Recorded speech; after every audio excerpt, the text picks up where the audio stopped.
being asked to unmute. So user, we're sending you a notification if you can unmute yourself and identify yourself so that we can rename you in the participant list and mark you in attendance.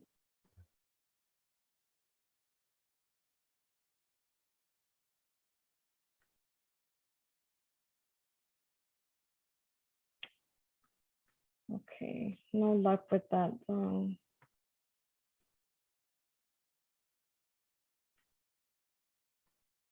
All right, everyone. We're gonna get started shortly. I'm gonna start the recording and we can kick this meeting off.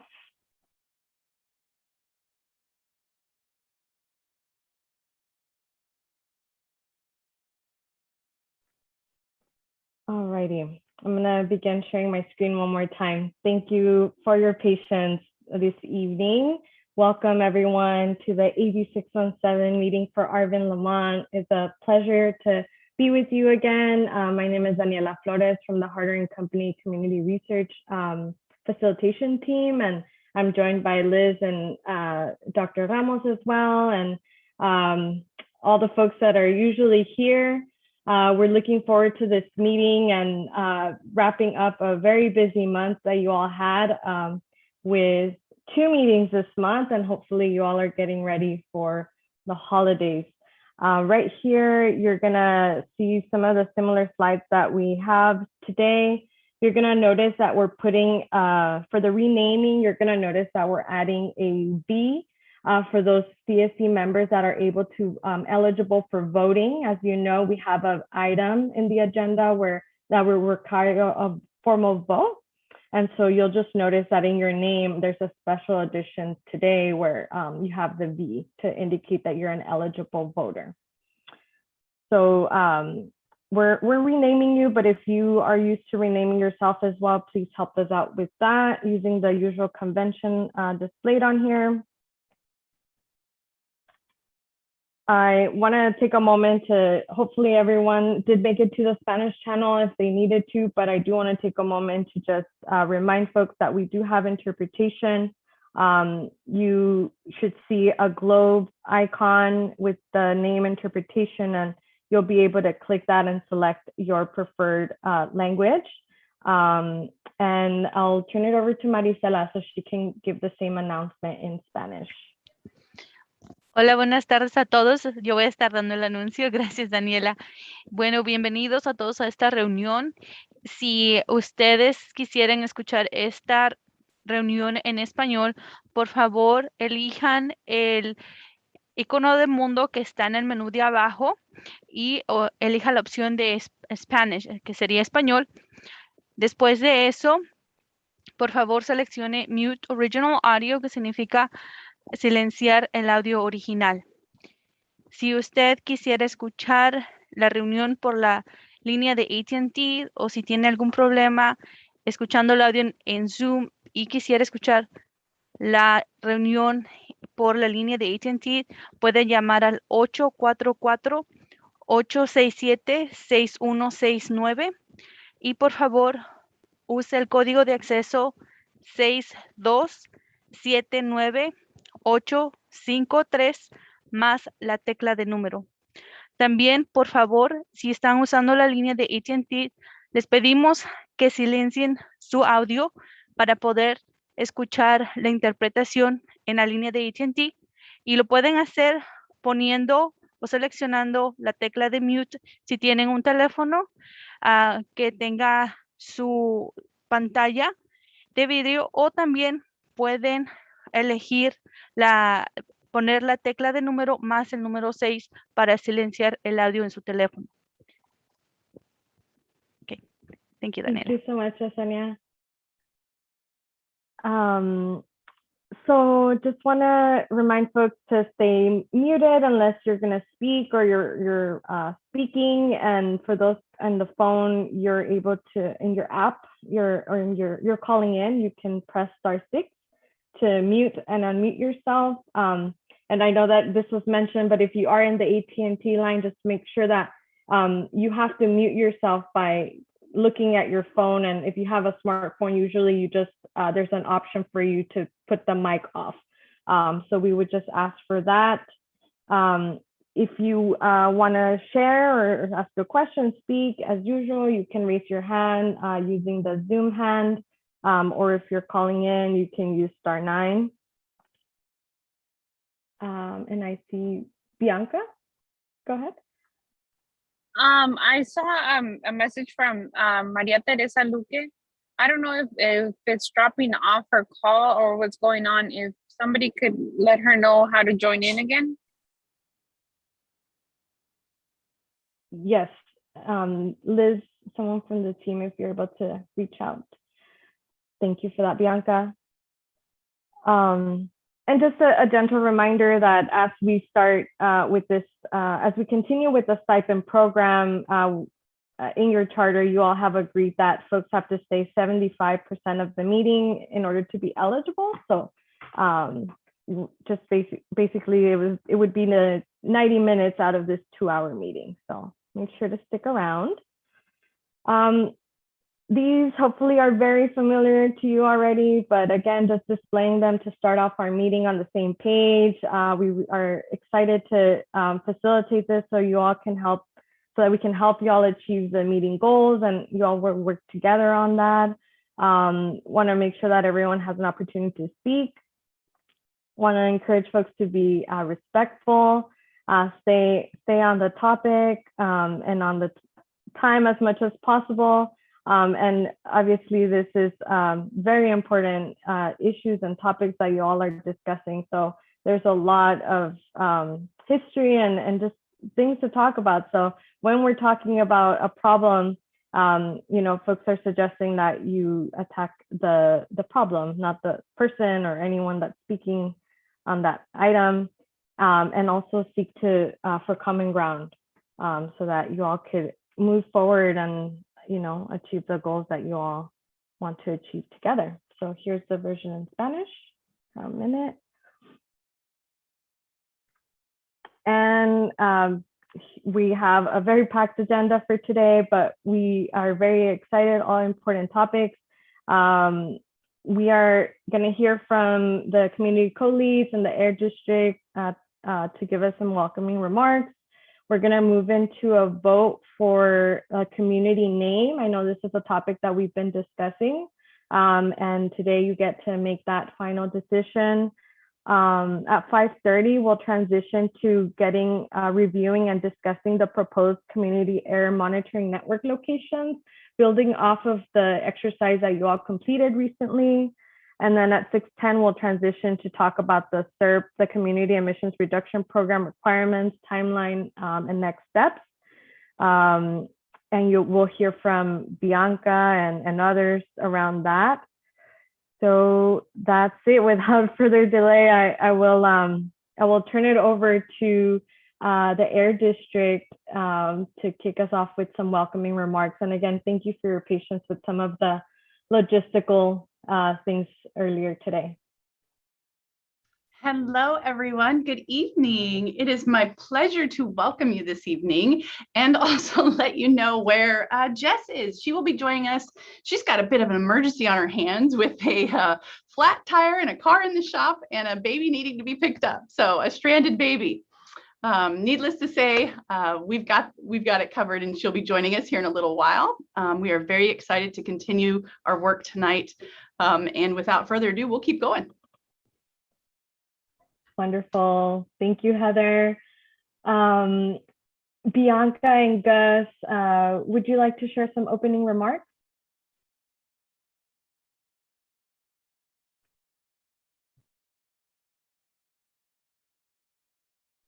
I don't know if Gustavo wants to go first. No, I do. We'll keep it short. Very excited about today's agenda. We have some pretty good stuff on air monitoring and the CERP. So I'll keep it short, but very much looking forward to having a good discussion.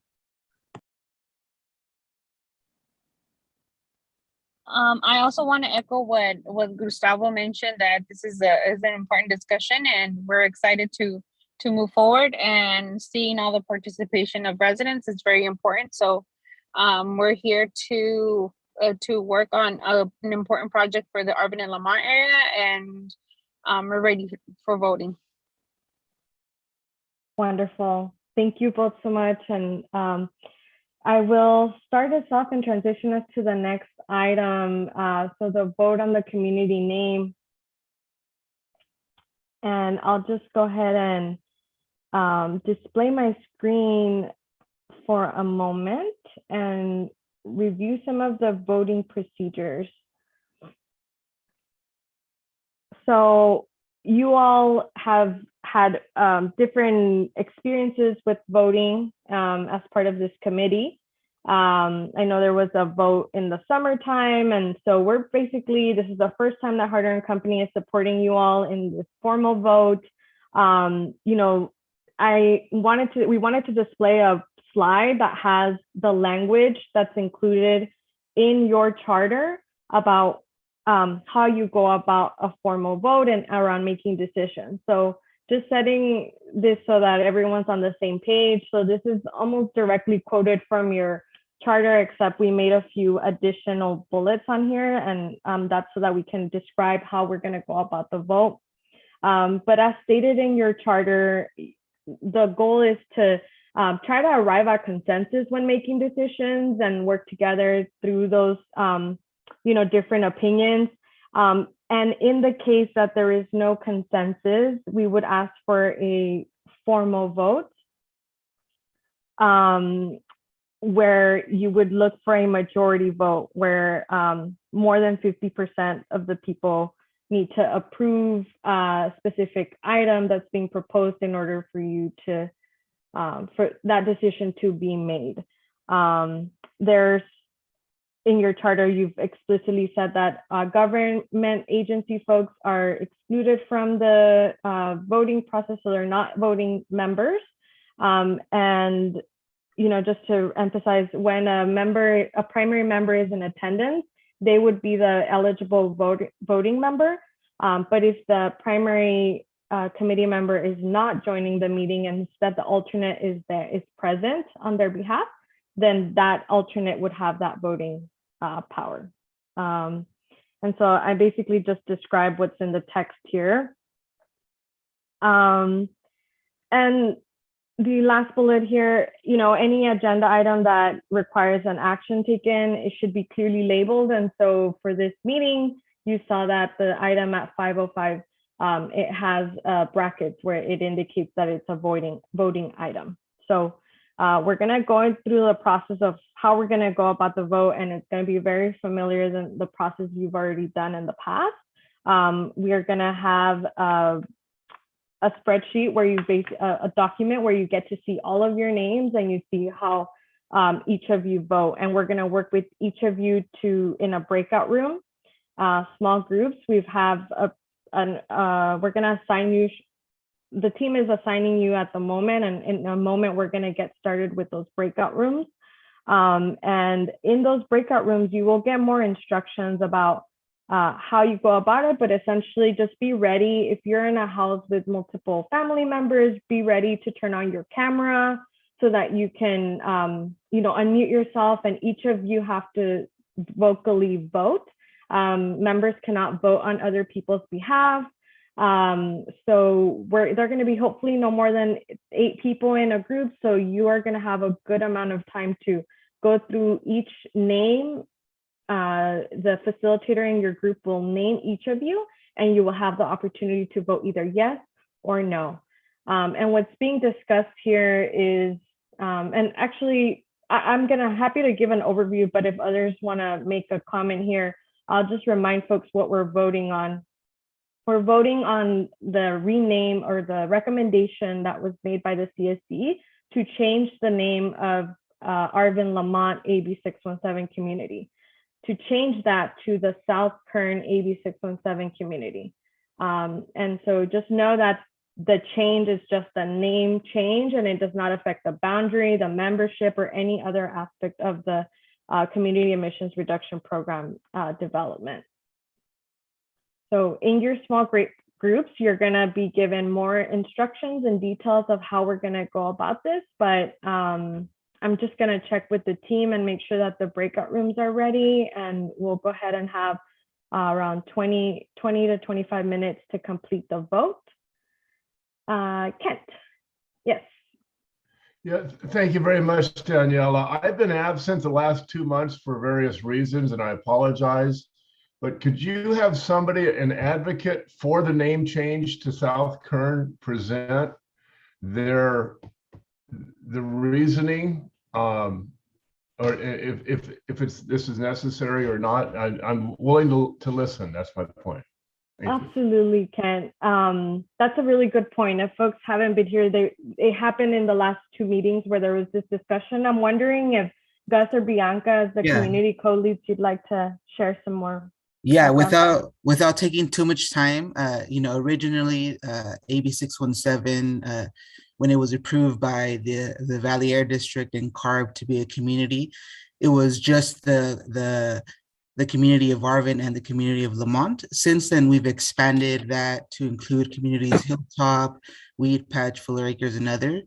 And so it's really just a sense of inclusivity that is just, although the big major cities are Arvin and Lamont, a lot of other micro communities exist around there. So it's really looking at it more inclusive and making sure that it's equitable. And so the name change to South Kern really just embodies that.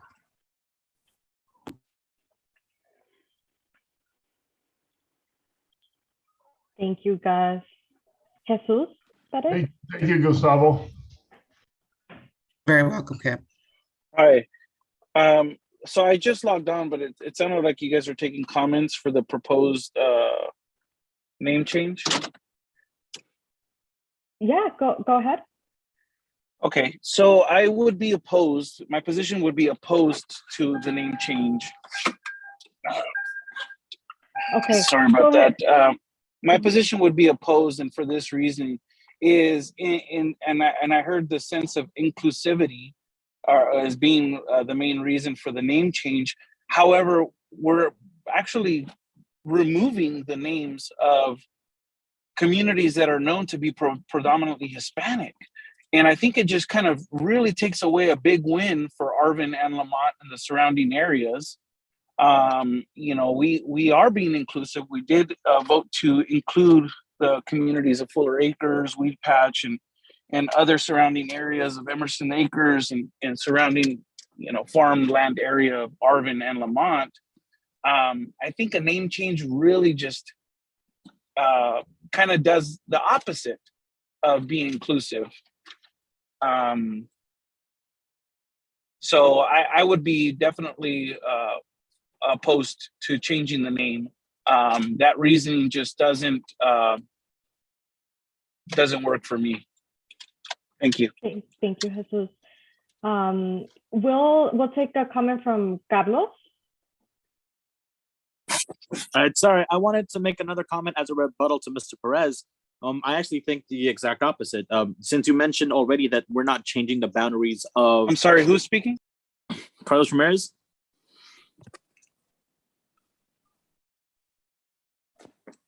Continue, Carlos. Okay. Since we're not changing any of the areas already, we're still in the Lamont Arvin area. We're just including other smaller areas like, say, Weed Patch and Greenfield, or I forgot what the actual name of one of the other ones out there is, but we're just adding them as well. Those are also predominantly Latino communities, but we've already added them. Exactly. We're just changing the name to reflect that they are also part of us. Instead of saying Arvin Lamont, and instead of having, say, Arvin Lamont, Weed Patch, and then on and on and on and on, we're moving our name to be the South Kern. I would actually prefer Weed Patch, Fuller Acres, Arvin, Lamont, AB 617. To be honest, if we're going to be inclusive, South Kern sounds like Fraser Park, which is not a Hispanic community or a community within AB 617. So I just don't see that reasoning. South Kern has not been branded as Lamont, Arvin, or the areas that we've included in AB 617, Arvin and Lamont. Thank you both. And it's okay. I think it's okay to have a difference of opinion. I'm just stating, yeah, absolutely. So that's exactly why we're having a vote, because basically in your charter, as you stated, as you saw, you try to arrive at consensus, but when a consensus is not arrived, we're going to that formal vote. So I do appreciate the dialogue and folks making their case. And I know it builds upon what we've talked about in other meetings as well. So I think this might be a good time Did everybody really kind of have an opportunity to say one way or the other their position? I just logged on late, so I'm apparently right on time, but at least to express my own view. Thank you. Yeah, thank you, Jesus. We can open up if there's other comments. If other folks would like to state their opinion on this, and again, because there's clearly no consensus, we are going to move to that vote as it's been recommended by the committee, but I love to create space for others. Giovanni? Yes, this is Giovanni Jimenez. And when I hear South Kern, I think of Lamont, Weepash, Arvin, but like Jesus mentioned, South Kern, if you look at the map, will also involve Fraser Parks, parts of Bakersfield. So I don't want us to change the name and create some confusion of what is South Kern and what communities are going to get part of the grants. So I oppose the name change for those reasons. That's my only comment. Thank you for that, Giovanni. Would others like to share an opinion? Go ahead, Christine. Hi, this is Christine, and I know that I don't get to make a vote on this, but I will tell you one thing. For the last 3 years, I have been working tirelessly as part of the city of Arvin for AB 617 and for Arvin and Lamont. And this is the way it has been presented to me for years. So many of us have been working to get this designation for many, many years. And why I believe it's great to be inclusive, I think it does kind of harm the communities of Arvin and Lamont, and then that we worked for 3, 4, 5 years to get this designation, and now it's being, watered down. I think that the committee itself has been extremely inclusive and allowing everybody to come in. Nobody said we can't have Weed Patch, we can't have Fuller Acres. We've worked with all these groups and been very upfront with and transparent with all the equity groups and nonprofits that were responsible for helping make this happen. But I feel that changing the name, it waters down the project, and I think it's somewhat disrespectful to the groups and the communities which have been working very hard to get this AB 617 designation. So, like I said, I don't have a vote, just my opinion, but being one of those people who worked for the last 4 years submitting for this program, it is disappointing to me to see this happening. But I trust that the committee will make a good decision, and thank you for your time. Thank you, Christine. Jesus Alonso. Good afternoon, everybody. My name is Jesus Alonso. I'm a community resident of Lamont. And I am completely in favor of doing the name change, South Kern. I think, again, the opposite of what's been said. We have community members from Weed Patch, from Hilltop, who have also been part of the process for a long time. And not changing it would be ignoring their efforts to bring this program to the community. And so for those reasons, it is necessary to switch it over to South Kern so that everybody is included, everybody who participated is included in the name. May I rebuttal that? Thank you, Because the name change is not going to really do anything. Everybody is included. Everybody's going to get a piece of this. What we're talking about is just the branding of it. Estamos cambiando el nombre, y la comunidad de AB 617 Lamont y Arvin tiene un entendido que son comunidades hispanas. South Kern no tiene el mismo sonido. Estamos incluyendo partes de Bakersfield, Fraser Park, Lancaster, it just really doesn't, no tiene el mismo sonido como Lamont y Arvin. We Patch, Fuller Acres, Hilltop, AB 617. If we want to be inclusive, let's throw all the names in there. It's not going to make a difference. Where the money is going to be distributed evenly as according to how we need to clean up our air, I think is the main focus and purpose of these monies. But you saying we need to change the name because we want to be inclusive. El cambio de nombre no va a tener cambio de cómo vamos a usar el dinero. Sí estamos incluyendo a todos, but by changing the name, the branding of it's like what Christine said, you're watering it down, and we don't need to change the name. If the name changes, so be it. We're still going to serve the same community as if we stay AB 617, Arvin, Lamont. But I would love to see it include Weed Patch and Fuller Acres AB 617 if we're going to be inclusive. So then if we're all looking to be inclusive, then it's not looking to not change the name, but either South Kern or Hilltop, Weed Patch, Lamont, Arvin, right? Is that what you're proposing, Jesus? I would actually, I think, be if everybody wants to be included, and I think everybody wants a name change to feel included, I would love for it to say Arvin, Emerson Acres, Lamont, Weed Patch, Fuller Acres, Hilltop, AB 617. And if I missed out anybody, I'm sorry, I didn't intentionally mean to. Let's add that name as well to represent your community, because that would be inclusive to me, and I would be okay with that, and I would vote in favor for that. Yeah. Oh, sorry, Jesus, did you have a response? No, I think that's everything for me.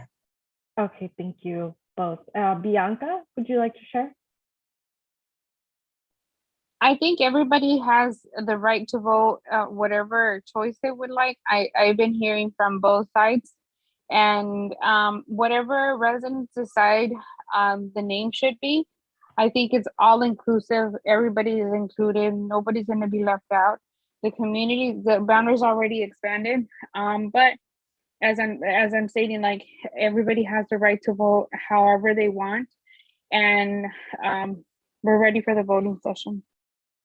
Thank you, Bianca. We'll take one more comment from Giovanni. Oh, Go ahead. Can we make a motion, or what do we need if we want to add a third name to the voting, which will be Arvin, Lamont, Weed Patch, 4 Acres, and whichever other communities are missing? Do we have to have a motion, or what do we have to do in order to add that third option? I want to turn it over to the community co-leads and the air district around this point. So, Gustavo. Yeah, no, I think this discussion is healthy. Obviously, this is exercise the bylaws that we created. So it depends on you guys. Do you guys want to? I think originally, if I'm not mistaken, it was potentially to vote yes for the name change or no for the name change. But if there's a third section that folks want to add to include, the regions and the areas of the rest of the communities, but I'm not opposed to any of this. So yeah, whatever the process we want to take forward, I think we could have mentioned the original version, if I believe was yes or no vote to the name change. But if there needs to be a third section to add additional sections, then by all means. Okay. And this is just a suggestion, and sorry for jumping in, but kind of like the governor recall election that we did, yes or no, and then maybe off that yes or no, we can say, here's one name, here's another name, or here's the same name or something like that. I don't want it to get too confusing either, but just to be fair, instead of adding a third option where it kind of confuses things a little bit, I think, for the voter.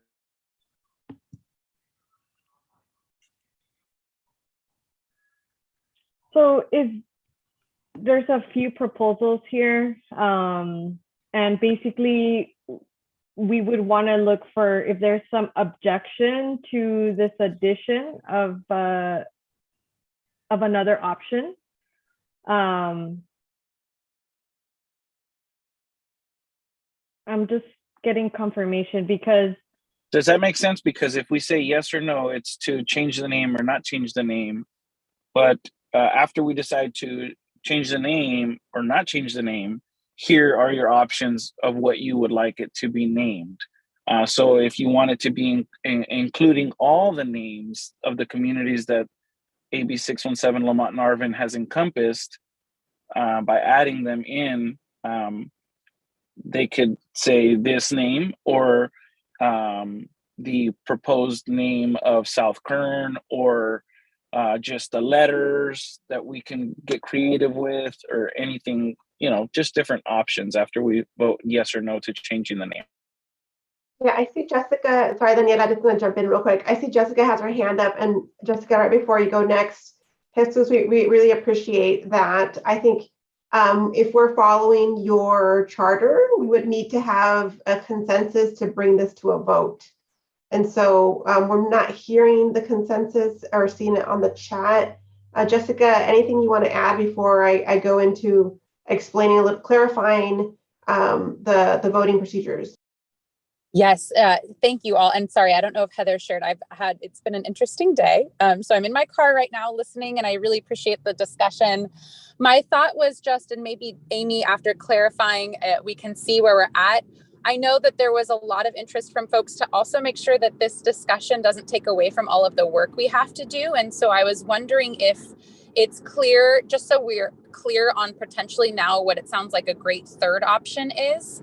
In order to make sure that the vote and everyone understands what the vote will be, I wonder if we could table this, kind of clarify what that third option is during this discussion right now, and then make it very clear what the voting procedures will be for our January meeting to make sort of that final decision, so that understanding that once we break out, and now that this is sort of different than it was agendized, and that we have other things on the agenda, that would just be my thought, was some more discussion, clarifying what maybe a potential third option is, and then agendizing it clearly for the next meeting, and then trying to get it kind of quickly on the next meeting so that we don't take up too much time today.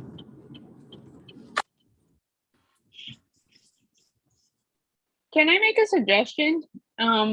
That if what residents, if they want to vote on it, yes or no, just, and then go into discussion. If we have the majority of the votes that they wanted to have a discussion, to table it for the next meeting, or if we have all consensus to move forward for voting. I think what she's saying is that the charter kind of dictates that what takes place as far as procedurally, if I understood that correct.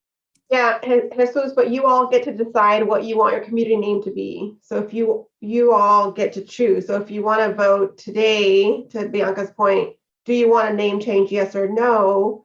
Then we can come back and give you the name suggestions that you all have, and then vote on those. Because the name, it's ultimately always up to you, but you all said you wanted 50 plus 1 vote, right? So if we need to take a step back and just say, do you even want a name change? Yes, no. Have a discussion today. We can our team as your facilitators can write down what those names are.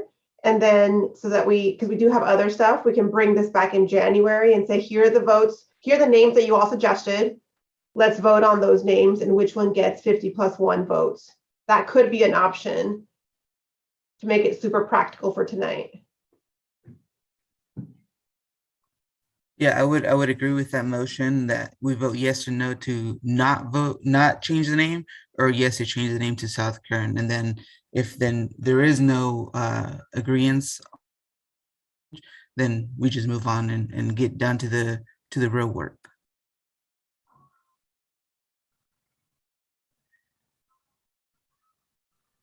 Lucas, just to clarify, you are suggesting a vote as originally planned.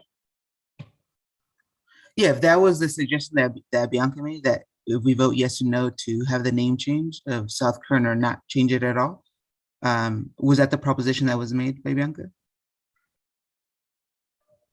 My proposition was to decide if to vote yes, or if to vote to change the name today or wait. Got it.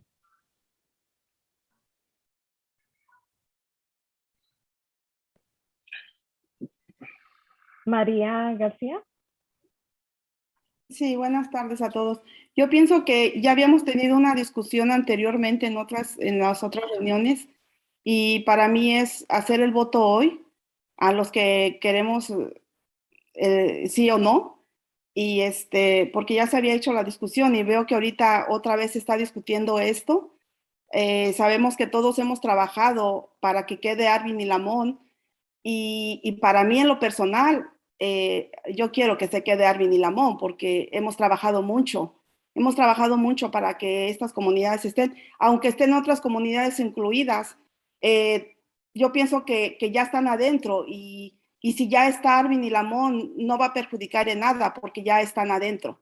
Entonces, si ahorita se había dicho que era el voto, yo para mí pienso que ya lo tenemos que hacer, porque ya la discusión había pasado anteriormente y si vamos a estar otra vez discutiendo, aunque vuelvamos otra vez en enero, va a estar otra vez la discusión.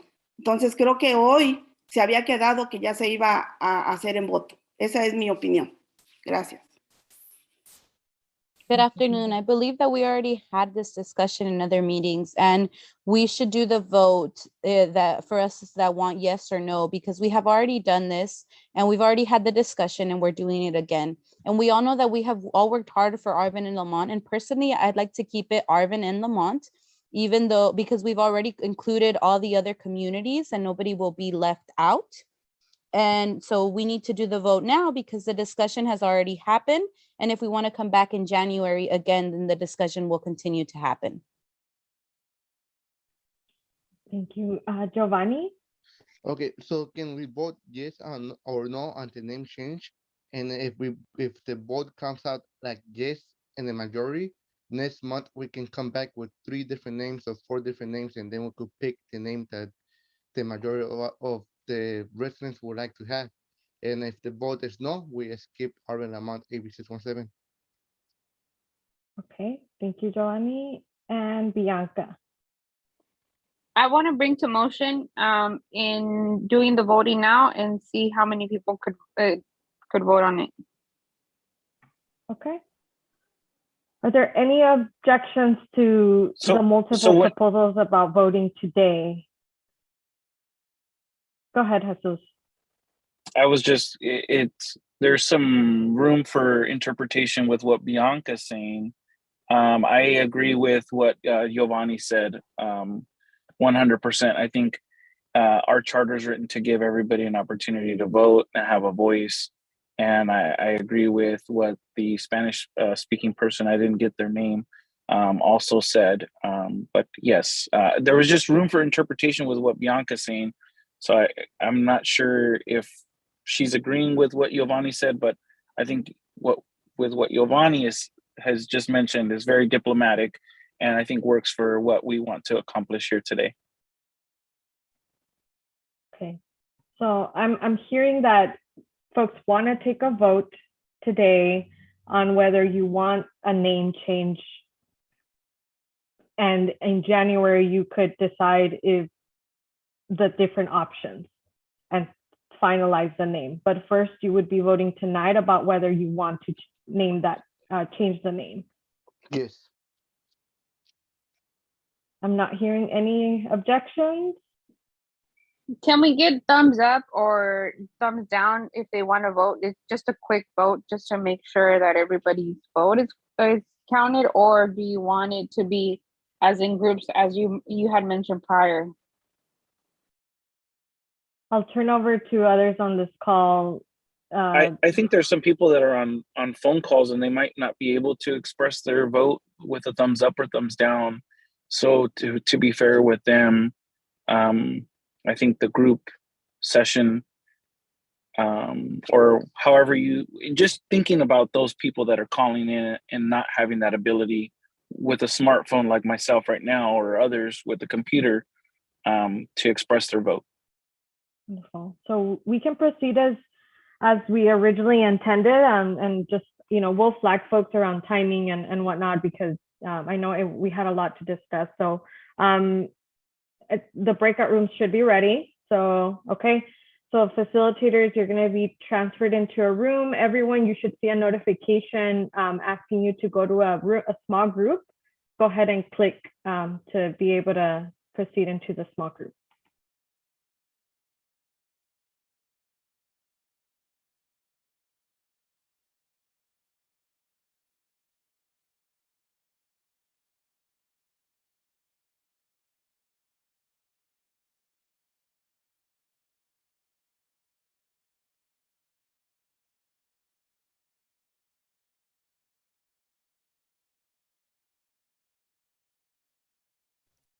Hi, this is Zong with the Valley Air District. If there are any voting members of the CSC that is still here in the main room, please let us know.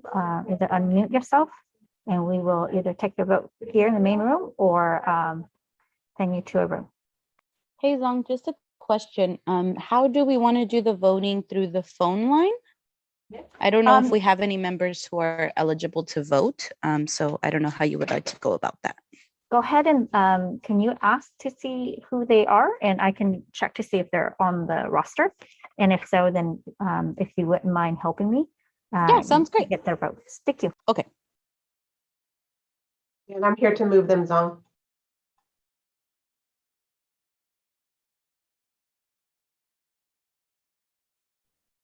Sir, can you tell us who you are?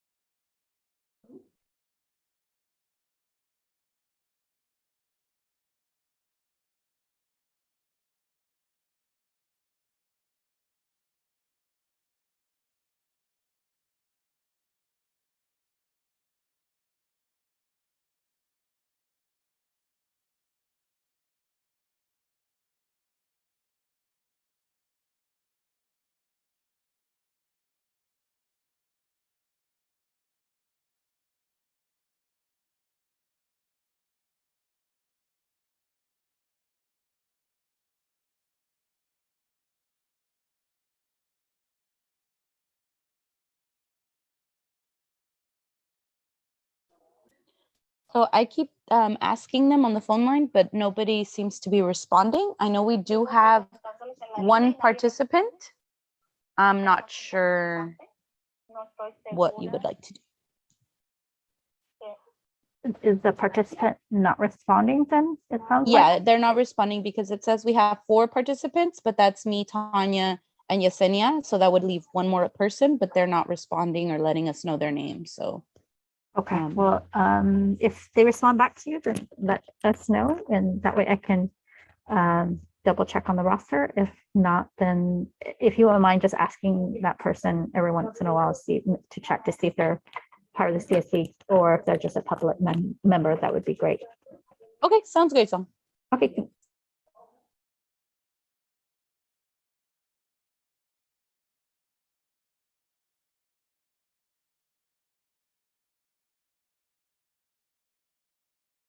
Zong, I'm just going to float in the rooms to make sure that everyone's okay. I'll be back.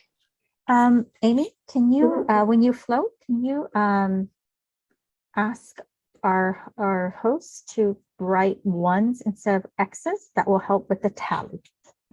Okay. Thanks.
And Heather, that was quick.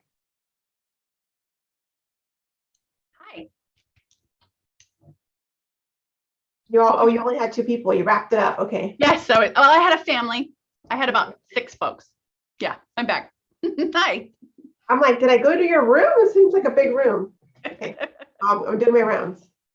Yeah.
Hola a todos. Bueno, ya estamos de regreso en el cuarto principal, o en la sala principal. Si quisieran regresar a la interpretación, para escuchar la reunión en español, una vez más elijan el icono de mundo en el menú de abajo, seleccionen Spanish y después de eso seleccionen Mute Original Audio.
I'm not hearing any audio, just in case anybody's talking. I think we may just be waiting for anyone that hasn't finished voting. Got it. That's right. So we should, looks like we have 3 more people who are making their way back. Thanks for your patience.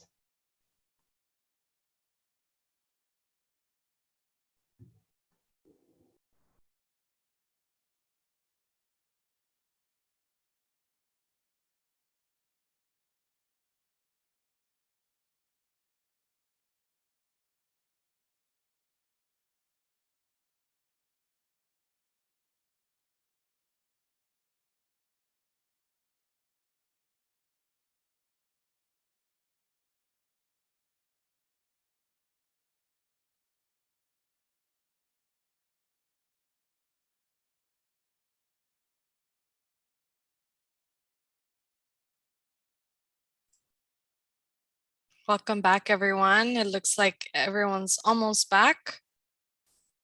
We just have one more room that's still documenting their vote. Thanks for your patience.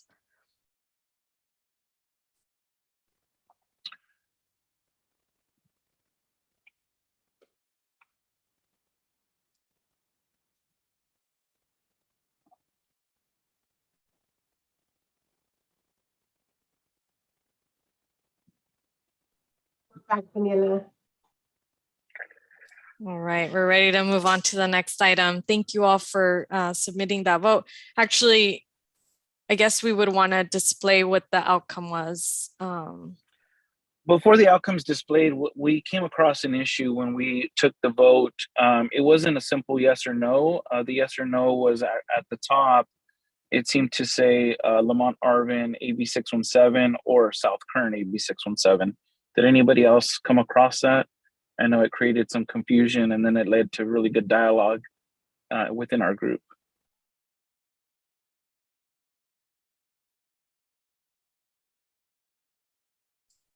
Was that That's how Gustavo Aguirre, that's how we decided in our group. Yeah, we ended up using the Arvin Lamont South Kern designation there.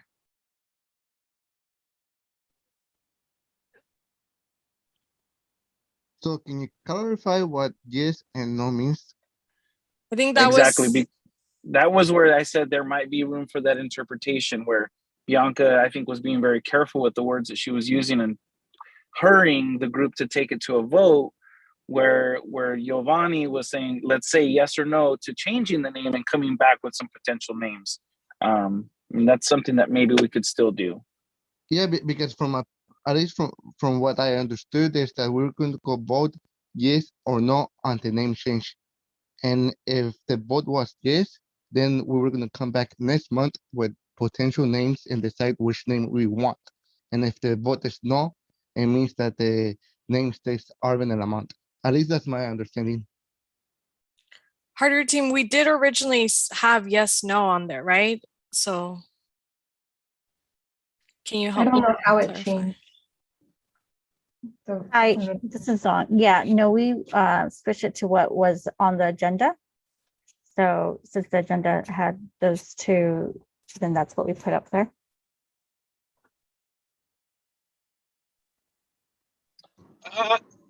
I think, I don't know, I'm driving, but what are the results?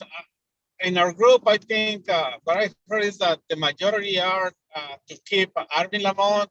If that's the case, why don't we just decide to keep it if that's the majority? Because we are, I think this is kind of the third meeting that we are talking about that. So if the majority came out that way, let's respect the majority. that's right. As we have it right now, so the names are, the one would be a yes, basically. So to keep it as a yes is indicated here as a 1 or your tally mark. And what we're seeing here is all the ones under Arvin Lamont tally up to 29, and for South Kern 6. And so right now the vote is to keep it as is if we want to revisit this in 6 months and change the name, we can do that. But for now, we're going to keep it Arvin Lamont and bring it back. If this is we want more momentum, more discussion to this, we can come back and discuss this at a future time. I support that decision. I do as well. Thank you. Decision. I support the decision. Yeah, I think the votes speak for themselves. We can move on.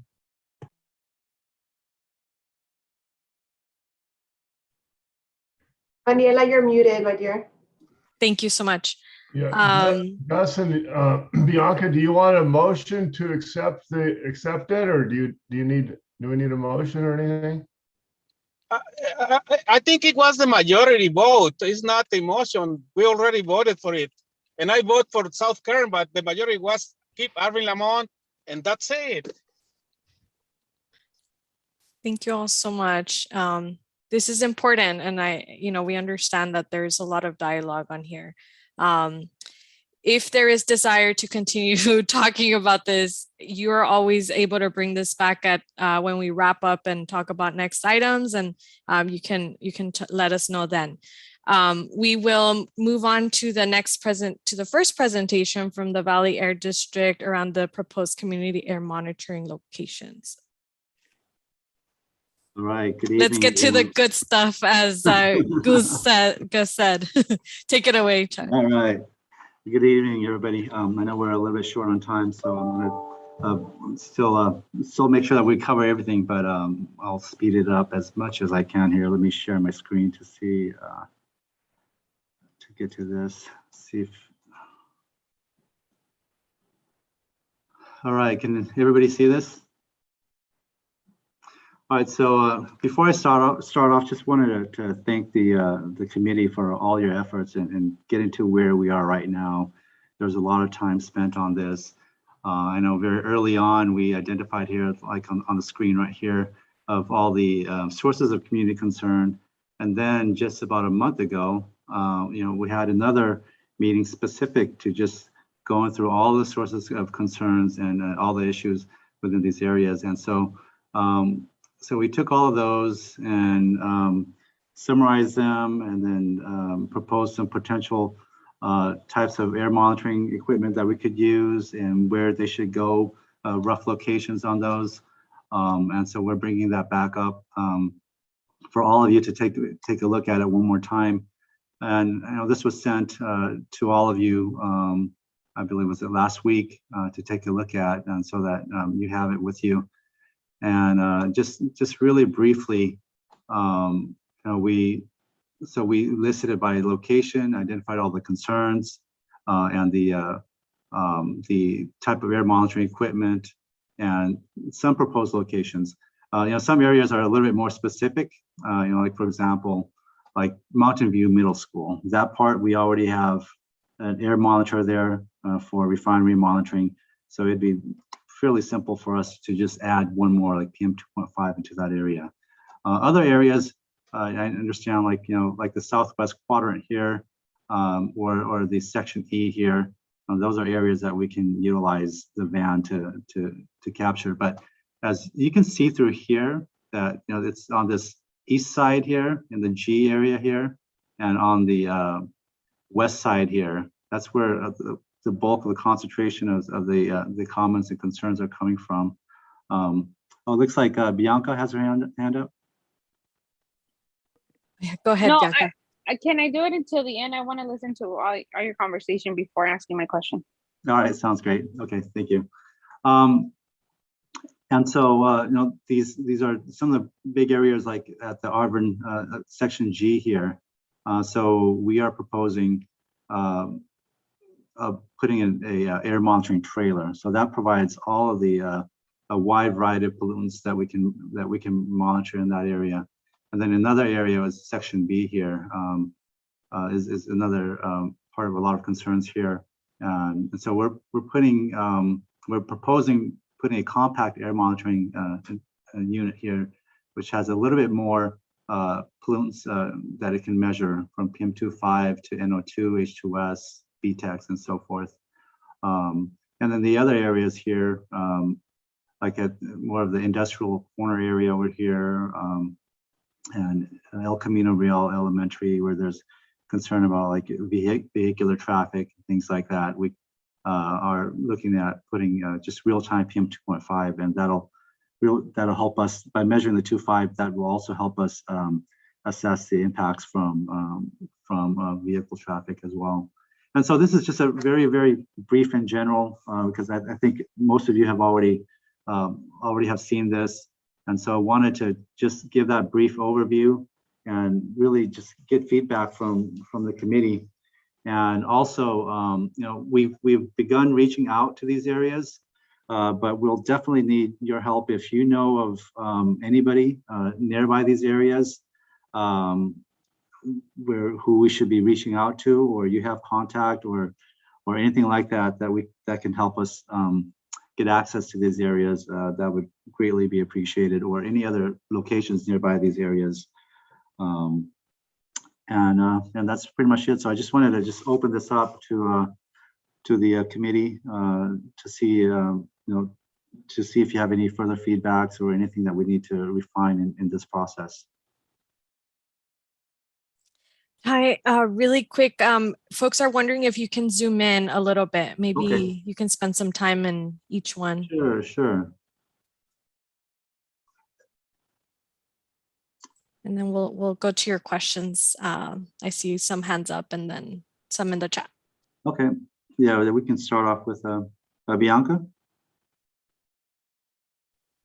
Yes, you were mentioning quite a few sites as a monitoring, but I was wondering how much is allocated right now that we know is funding for monitoring, because we don't have clarity of how much of sites. Like you mentioned, there's a site in Lamont close to Mountain View, and there's another one close to outside of Arvin. So those are the two potential sites that are out of the whole process of the 617. I was wondering how much is allocated so we could decide what community is going to need what type of monitoring. Well, I think that's been discussed before. As I don't have the actual numbers of the costs of all of these combined and to see how much we have onto there. I mean, I think one of the really key areas, I know when we first started this, was to start off with what are the monitoring needs, and if we can go from the monitoring needs, and if, for example, like in these areas, if we identify in certain ones that you feel like, well, you know, maybe this is too much monitoring, we don't need it here, or we need more monitoring here, and we need this type of monitoring in this particular areas, and then I think we can go on from there. That might be a little bit more useful for the community. And I think if we start going through all of this, and we find that, you know what, we don't, this is going to be way too expensive, then maybe we can get to there. But I think from what we have right now, from based upon these equipment that we've identified, we should have sufficient funding for these. But I mean, if there's an area that you feel like we're not, we should get a different type of monitor or more extensive monitoring, then we can definitely identify that part as well. That's the issue that we've had with the air district, that we don't get clarity numbers, and it's kind of frustrating that this is the third year from the AB 617, and yet the air district does not give clarity of how much is allocated for monitoring. And I want to bring to a motion to have the air district to give us clarity numbers, even from CARB, because I know that CARB does have the ability to give us numbers. So you were mentioning, yeah, there is enough money right now at the moment to do all the monitoring that is in place. But if we don't have concrete numbers, maybe we could decide to do an extensive for pesticide monitoring. And that's why we want clear numbers on how monitor money is allocated, because this is frustrating coming from the air district and not giving us concrete numbers.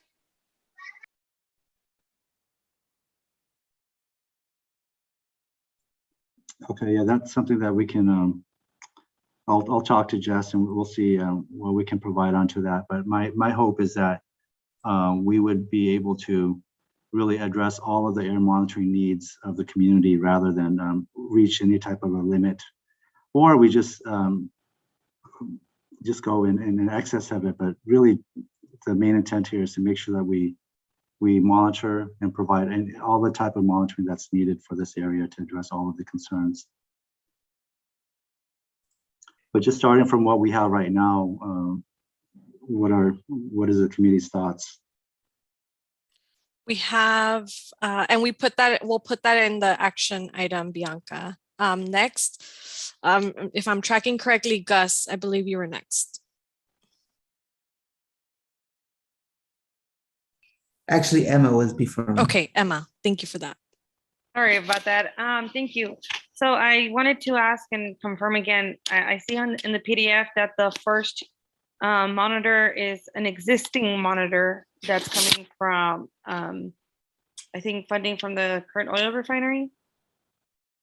Correct. And so just to clarify a little bit on that first monitor there. So that is part of another program specific to refinery monitoring, and they're required to fund a community monitor. And so that is a monitor that they're funding, but their requirement really is to fund specifically just for BTEX, H2S, SO2, and for that particular monitor. So we were thinking that this would be a really, we could really have some good synergy here, since that was just recently installed there. You know, we worked with the school, you know, it took some time onto that, and finally got approval for it. And so this would be one way for us to really get the necessary monitoring in this area up and running, since, you know, we already have quite a bit of it. We just need to add PM25. Okay, thank you so much. The other question on that same topic is, does the air district have access to that monitor, or is it the refinery that operates and collects the data? No, the refinery really has no role in here other than being required to pay for it. Okay, thank you. That was the main thing. And then the other question I had, this might be a silly question, but are the monitors throughout the sections, can they also record gases coming from dormant wells? Well, so, you know, it really depends on which one. So as you see in here, some of these have VOC monitoring, and we have like VOC, it's like in section B, we say VOC speciation sampling. And so what that does is that captures the gases, and we send it off to a lab, and they can take a look at it and help identify all the different types of contaminants in there, or pollutants in there. And hopefully that may be a way to identify if it's gases that are coming from the wells. And again, you know, it really depends how far these gases are traveling from the wells also. Okay, and last question, for Mountain View Elementary, that monitor would not capture anything that has to do with pesticides, right? Yeah, it's just BTEX, H2S, okay. yeah. And I think, and just on the topic of pesticide, I know that's also a big concern for the entire area here. And this is one that we've invited Department of Pesticides, DPR, to the January meeting, and so they will come there and address some of these the pesticide monitoring. And again, pesticide monitoring is fairly complex, and it's something that they have a lot of experience already and have been involved in, and so they would be the best to do this. Okay, thank you very much. Those were all my questions. Thank you. Gus? Yeah, thank you so much. Can we go back to the dual map, if we can, please? Oh, okay, the other map? Yeah, the one that we had both of them if possible. Cool. Oops. Cool. So just as a refresher, this is the map that residents and stakeholders participated in when identifying places of concern and air monitoring, correct? That's correct. Okay. So can we go back to the other map? Yeah. Oh, let's see here.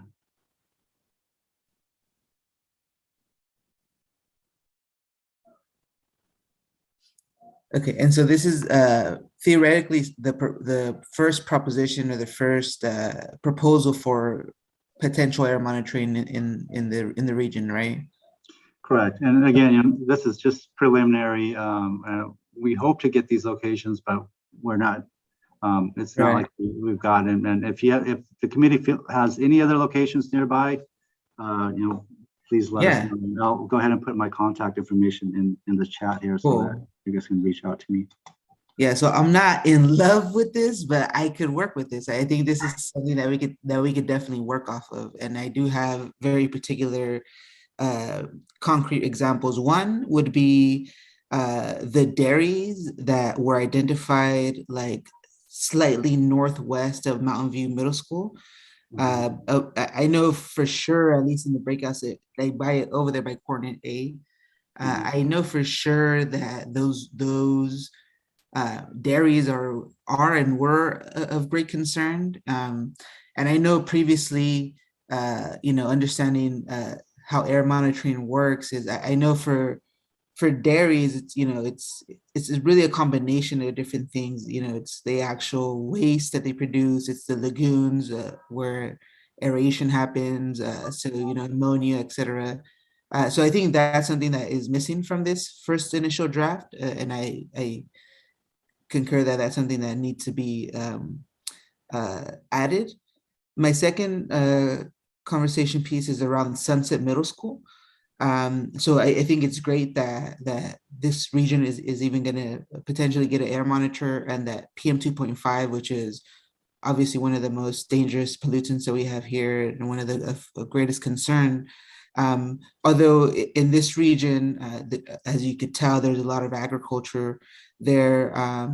There was a couple of new oil and gas. They started doing oil and gas exploration just south of that, kind of on the other side of D.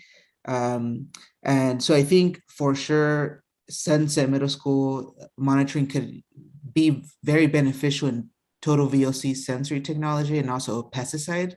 And I know pesticide across the board is something that is of great concern. Understanding that the Valley Air District and CARB, the State Resources Board, don't particularly do per se pesticide air monitoring.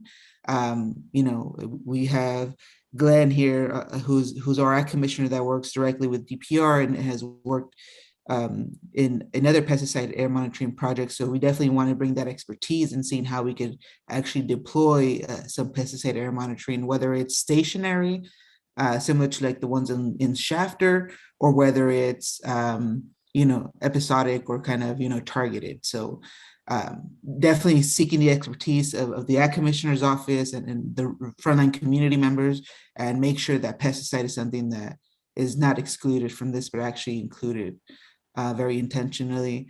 And so so those are like the things that I see that could be added. Again, I'm not in love with this, but I think this is at least a good first step forward in initiating and focusing on the places of concern that we've seen in the past.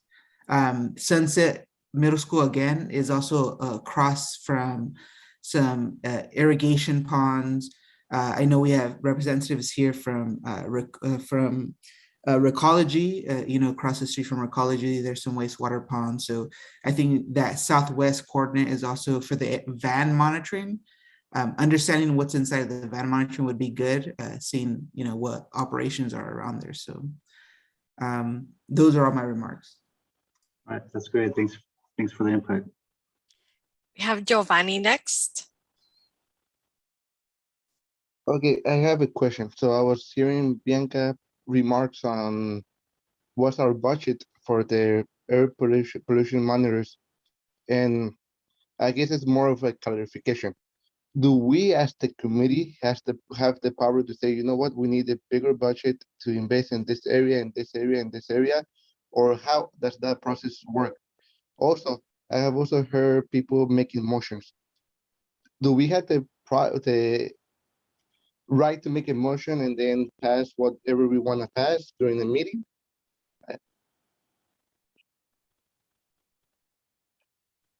Yeah. Okay, you were going to say something, Danielle? I can take the second question if you want to take the first one. Okay, yeah. Yeah, as far as the as far as the funding for this, it's it's mixing with a lot of other funding mixed onto this. So I don't have the numbers and all of that. And as far as let me jump in real quick, Chai. Yeah, go ahead. So the baseline for this exercise really is our history in doing this in chapter. So the baseline that we did, getting basic equipment set up, is mirrors sort of where we started in chapter. The goal isn't to figure out money and have you divide it up and spread it out. The goal for us is to cover the emission sources you are concerned with. Any advice you have in that regard. And this map is sort of our first chance to do that. And what you see there is like I said, the baseline kind of a reference point for us was the community and chapter, and it mirrors that with regard to resources, but it doesn't mean that we're done there. Our goal is to cover this footprinted map with the resources and address the needs that you guys identified in the last exercise. And this is where we are now. The two maps that Chai had side by side reflect that. The first map being the whole discussion we've had for a couple months, and then this map being our goal to try and pick up all of those pollution sources. So really, we just need your feedback, and including, what, to Bianca's point, what's missing? Where have we missed something? What, to Gus's point, what isn't being reflected on this map that you would want to see as a community as we map out air monitoring for you? So if I can ask a question, or I'll wait my turn. Yeah, Jesus, if you want to raise your hand, and then there's a couple folks in the line. Perfect, sorry. Giovanni, that clarified. So you had another question. And so to Heather's point, at this moment, like, we're not, anyone here, as you saw in the charter, the first preference is to have a dialogue and look for people's opinions. Where do people stand before we arrive at a vote? So really that dialogue and that discussion, which is what you're having now. And of course, this is the first of many conversations. So hopefully that helps clarify that as well, like when folks introduce vote. Yes, thank you.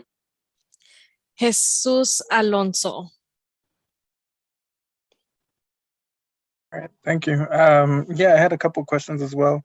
I guess my first question is about the process. This is my first time participating in this process. I wanted to know, we're looking at a proposed map of monitors, right, in key locations.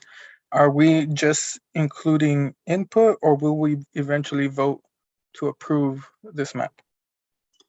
Yeah, right now it's an input onto this, and we've done this in multiple areas right now, from Fresno to Shafter and Stockton, and now Arvin, Lamont. And as much as we like to just set a map and say, okay, we're going to approve at Sunset Middle School, at Bear Mountain Rec, or Alicante Elementary, we hardly ever really get to that, just because these areas, these locations may not approve or may not allow us to install it there. So this is really more of general locations and what we like to do, so that we can get these air monitors out there as soon as possible, and start getting data, is to get some general approval into these areas. And then the next step from there is going to be, okay, let's go ahead and find, like, who is willing to allow us to install these air monitors there. And once we get that, and this process is a continuous process, so that we'll come back to the committee, saying, okay, so we tried at Sunset Middle School. They won't allow us to do it there, but there is another location over here, and let the committee know. And if the committee has any objections, then we can talk about it. If not, then we'll just move forward with it. So again, there's an approval, but it's just not a exact approval specific to all of these areas.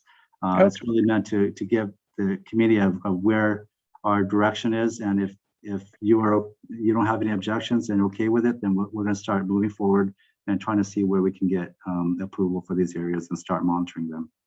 Okay, so then the areas is general, but the CSC, the community, decides what monitors they want where. Yeah, yeah. Like right now, typically we'll identify these. And so, for example, we say that, so we have here, like at Arvin High School, we're going to put an air monitoring trailer because of all the concerns over here, and it has the ability to monitor PM2.5, BTEX, NO2, H2S, and all of that.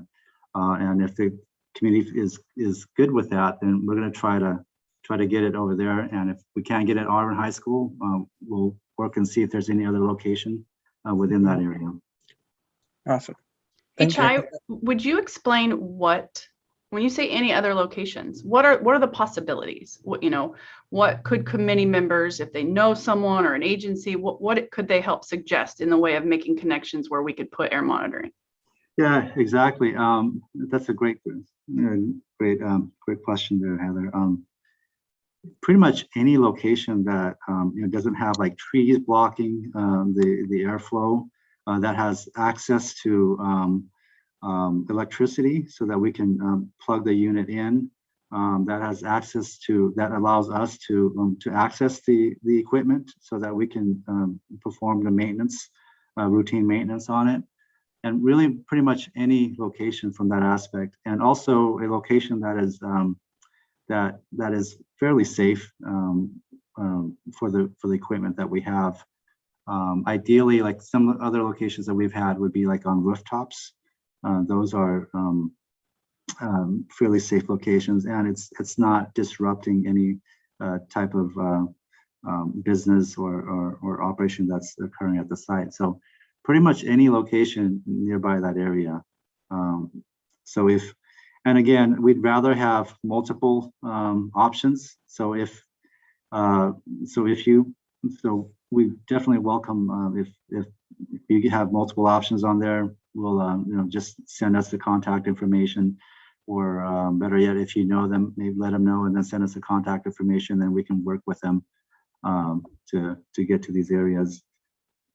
And then the other question, sorry, and then the other question I also had following that up, or I guess more of a statement, will we see a breakdown of each section, more specifically of like known pollution sources, community identified sources and concerns, similar to what we just saw where we compared the two maps.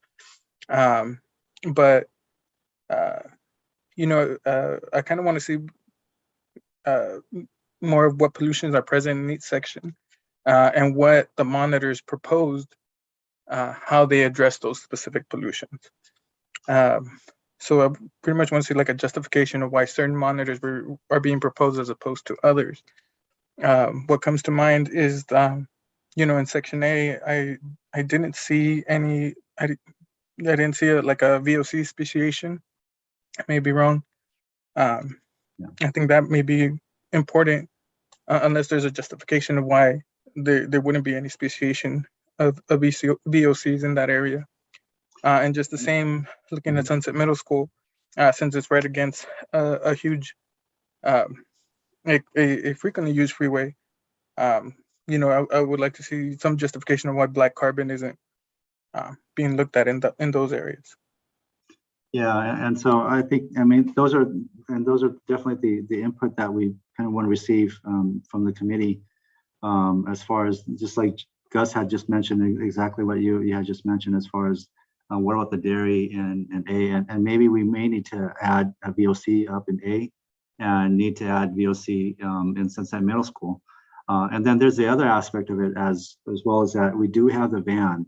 And what that van allows us to do is we can go to any area that and do the van monitoring to assess the impacts of VOC in those areas as well too. So and that could, and again, this is kind of it could potentially change. We may have monitoring in certain areas, and let's say we monitor for a year or two in that area and we're not seeing anything, but we have concern in certain other areas that we can use a van to monitor and identify. And if the community feels that there's a new area here that we're seeing things and we're a lot more concerned with, that we would like to monitor in those areas, that in time eventually things like the location could change as well.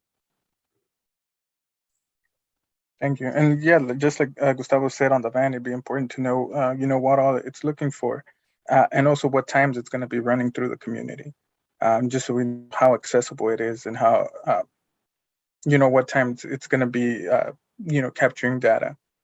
Yeah, so the van is not really meant to be like capturing data while it drives through the community. The van is really meant more of like, let's say if there's a specific area that the committee is concerned with, and then we would go to that area, park it there, and just let it run, and do the monitoring. Ideally, like what we've done in, for example, like in Stockton, if you know of any areas that we can park the van there and hook it up to some electrical power, we can leave the van there, for a few days or a week or two, and just to really get a good gauge of what type of pollutants that we're seeing there. That really is more the intent of the van. Although we have been going to locations and parking there and letting it monitor for 4 to 5 hours. The ideal would be being able to go to a specific location and park it there for a week or two, and then take a look at that data. But it gives us that flexibility though with the van. Okay. So then my last question, so then will we be able to see what pollutions, not just what pollutions we're monitoring, but what pollutions we're not monitoring that are in these areas? Well, I think if we're not monitoring them, then we won't be able to see. Because no, I we're mean, not in the monitoring proposal, why we're choosing certain, certain contaminants to look at and not others. And again, I refer to, Section A, where I don't believe I see any VOC speciation. Yeah, and so what we try to do, and which was, again, we summarize it here, but there is quite a bit of, we thought it would be really just a lot to digest if, we put every single comment from here into that document. So we try to summarize that. But if you would like access to just like go through each one of these, I think we may be able to find some way to really extract all of those out. Okay. Yeah, I think it'd be a great visual for, well, I'm a visual person, so I think it'd be a great visual to be able to see, what contaminants are present and which ones we're monitoring for. And that's it for my time. Yeah, so and again, take too much time. And just to clarify, so these are comments on it. So it's not that we know the contaminants are there. These are more of, where, we see a lot of traffic, vehicular traffic, or there's a lot of pesticide, like in here, pesticide drift. So it's not really that we see a particular pollutant. So for example, if there's like a lot of vehicle traffic there, then that's why we use a PM2.5 monitor to track that, to see how much that we're seeing from that. So it's really just the sources. It's not going to be the pollutants. Okay. Thank you. Just gonna read a comment on here that got some traction in the chat from Christine Vitarelli.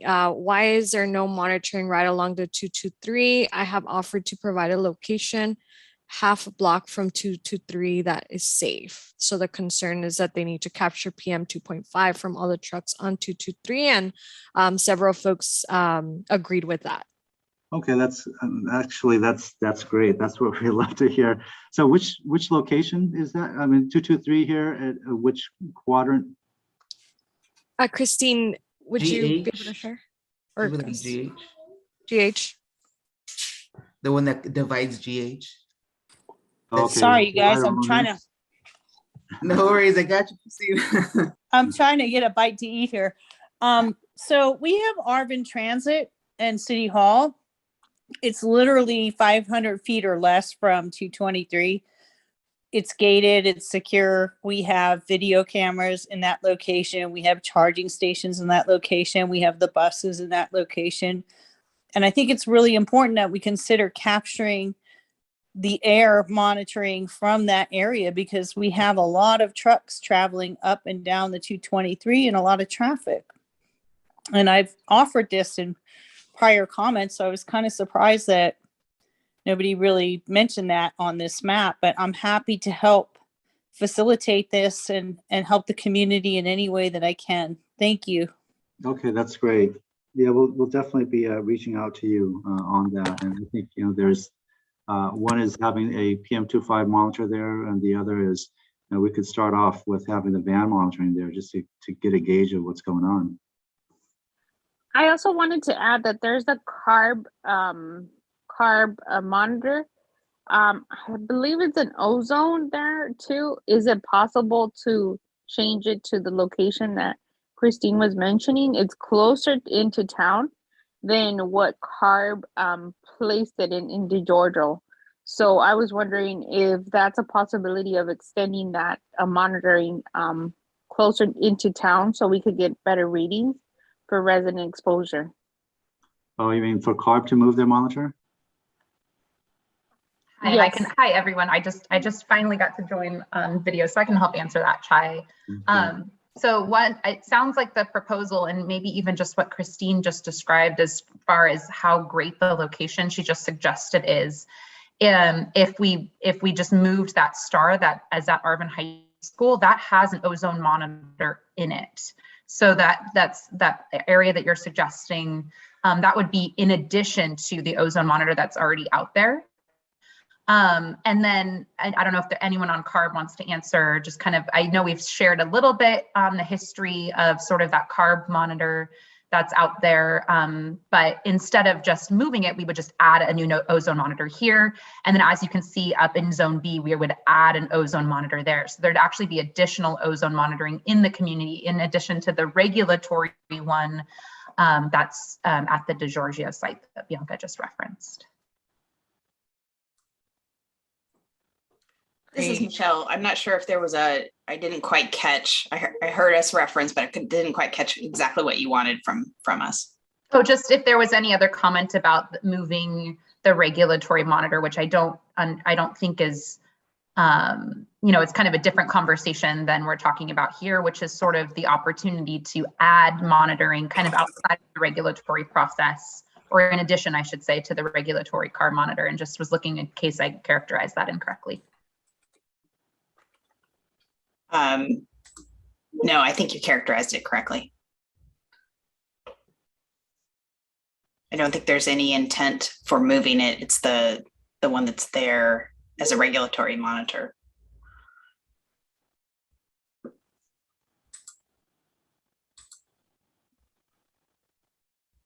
All right, thank you. With that, I'm going to go with Maria Chavez. I know that you put your hand down, but you had been waiting for quite a while. So I'm checking back in to see if you'd like to make your comment.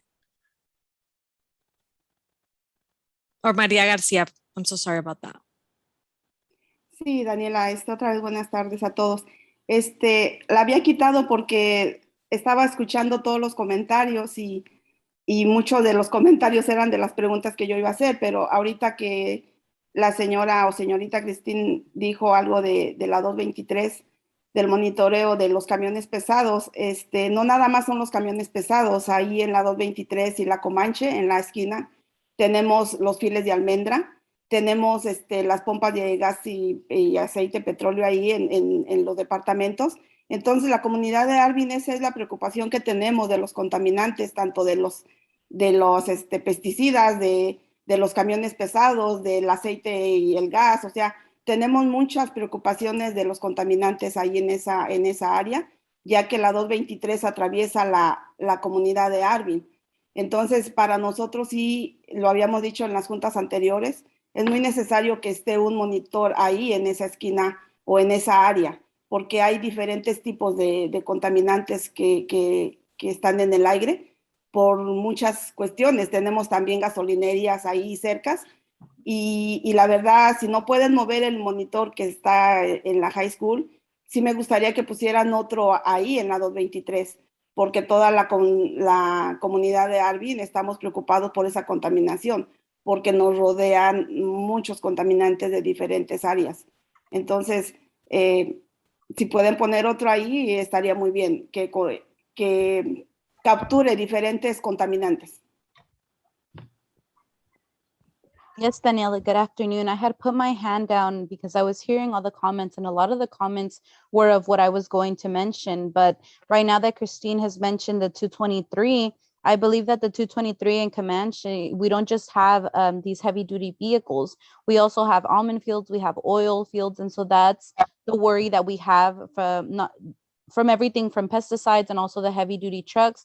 And so we just have a lot of different things to worry about from that area, because 223 goes straight through Arvin. And so we have said that it's very necessary to have a monitor because there are different contaminants, and we also have gas stations. And so if you can't move the monitor from the high school, then I'd like for another one to be placed on the 223, because that is the area that all of Arvin is worried about. Gracias, Maria. Thank you. Yeah, thank you, Maria. And again, on that is, we had initially proposed Arvin High School here because typically they're the sensitive receptor that is of concern, of a lot of concern. So we have it there, but again, it's not a set in stone. We don't have to do it at Arvin High School.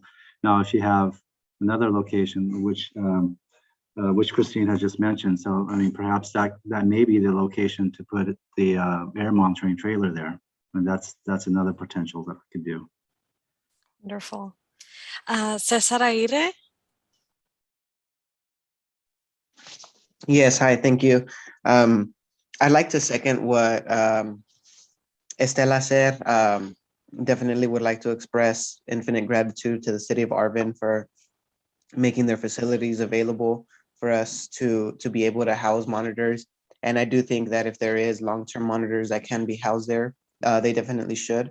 But the corner of Comanche and the 223 is a place that converges with the diesel, the heavy diesel and car traffic, along with possible VOC contaminants from pesticides from a almond field that are right across the street from houses, what I believe to be the only clinic in Arvin, and one of the a large apartment complex that is in Arvin, and in the parking lot of that complex, along with a playground, is an oil and gas site that enjoys a small producer exemption from the air district.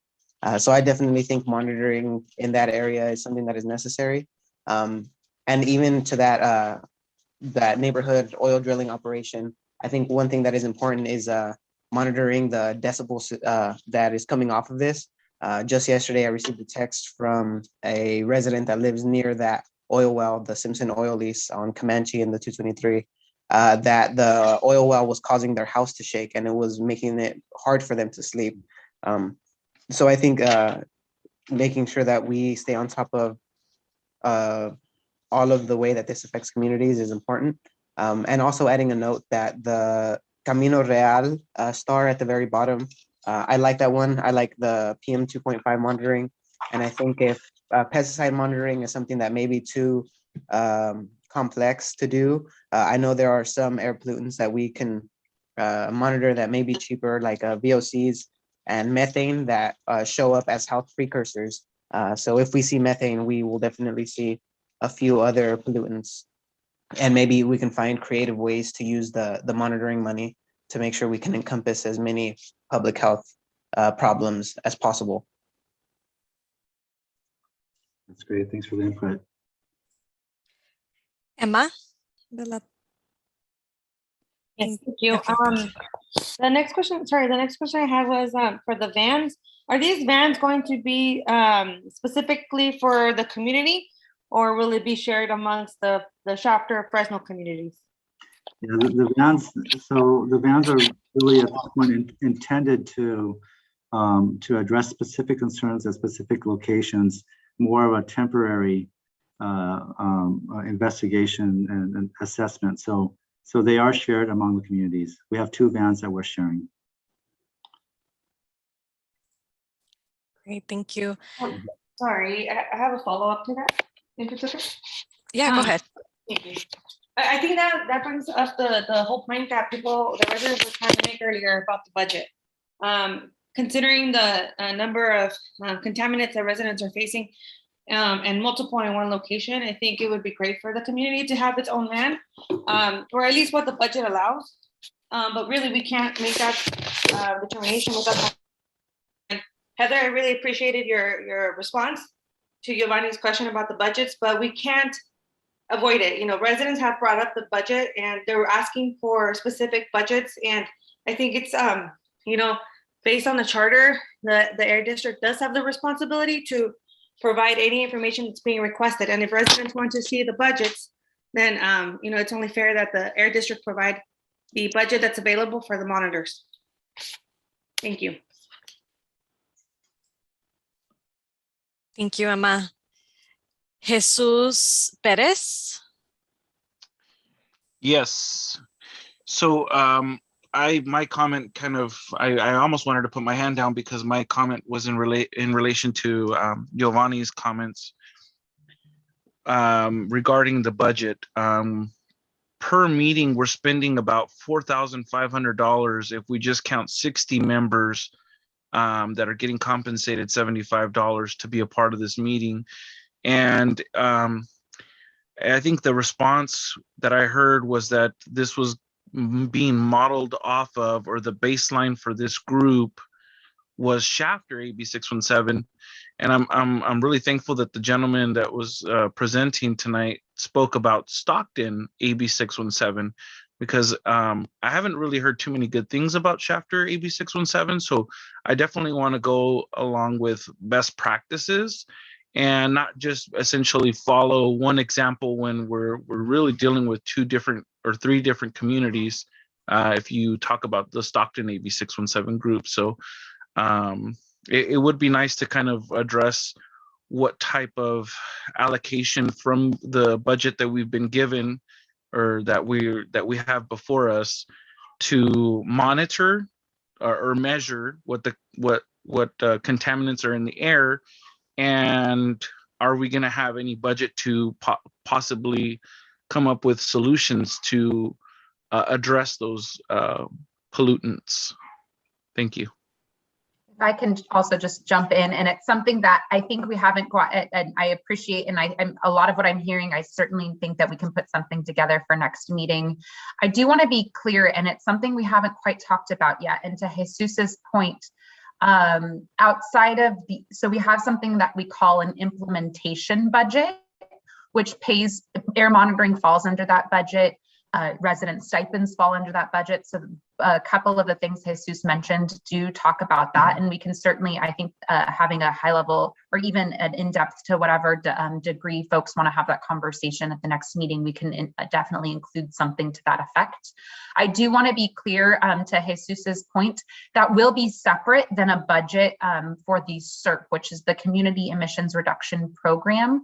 The incentives budget that will be used to actually get reductions will be separate from that, which is good, because then once we set that CERP, which we'll be working towards over the next several meetings, that budget won't be affected in any which way by stipends or meetings or monitoring. It's definitely a separate budget. So I just want to make sure that we're talking about 2 separate things. But I have heard, and I've been writing down comments and understand that working with our co-leads, I think we can have a clear understanding at the next meeting about monitoring budget and kind of next steps for monitoring as well.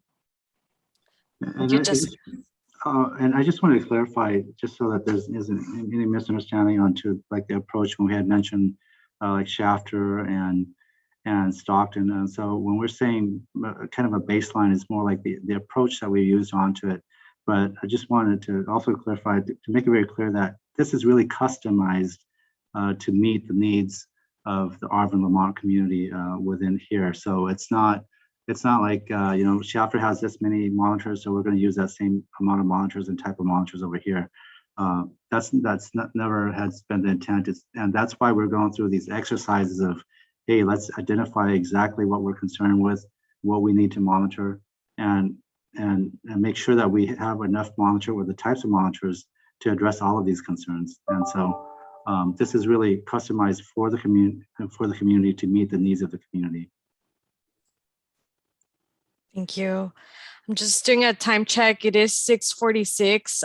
So I'm gonna kindly ask Gus, Christine, Giovanni, and Gustavo to just keep your hand raised and let us transition to this next item. This might give a better sense of the bigger picture around what we're working towards. So I'd love to turn it over to Bianca, who can kick us off and give us some grounding remarks. Thank you so much, Chai, and I know you'll be around. So as folks have other questions, we could come back to those certainly. So keep your hands raised and we'll circle back. Bianca, if you want to kick us off with the item of the discussion for the Community Emissions Reduction Program, or Jessica, I know that you both were working closely on this. I can, I was gonna say, Bianca, I'll let you start, or I can pass it to you, however you want, whatever you think makes sense.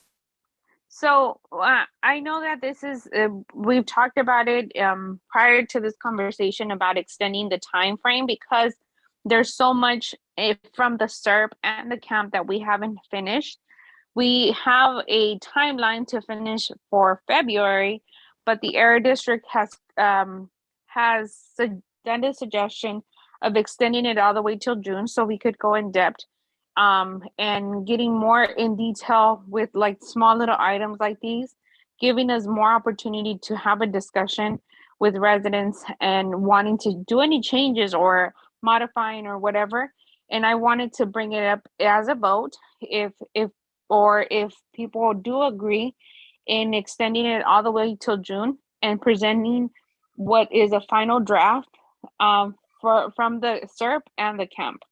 It's a motion that we want to do, and me as a resident, I've seen this process going, and if we rush it through in these 2 months, we're not going to get any concrete in depth. And we were wondering if everybody's okay with it, we could go as a consensus vote or as a thumbs up or thumbs down, however residents feel that is right.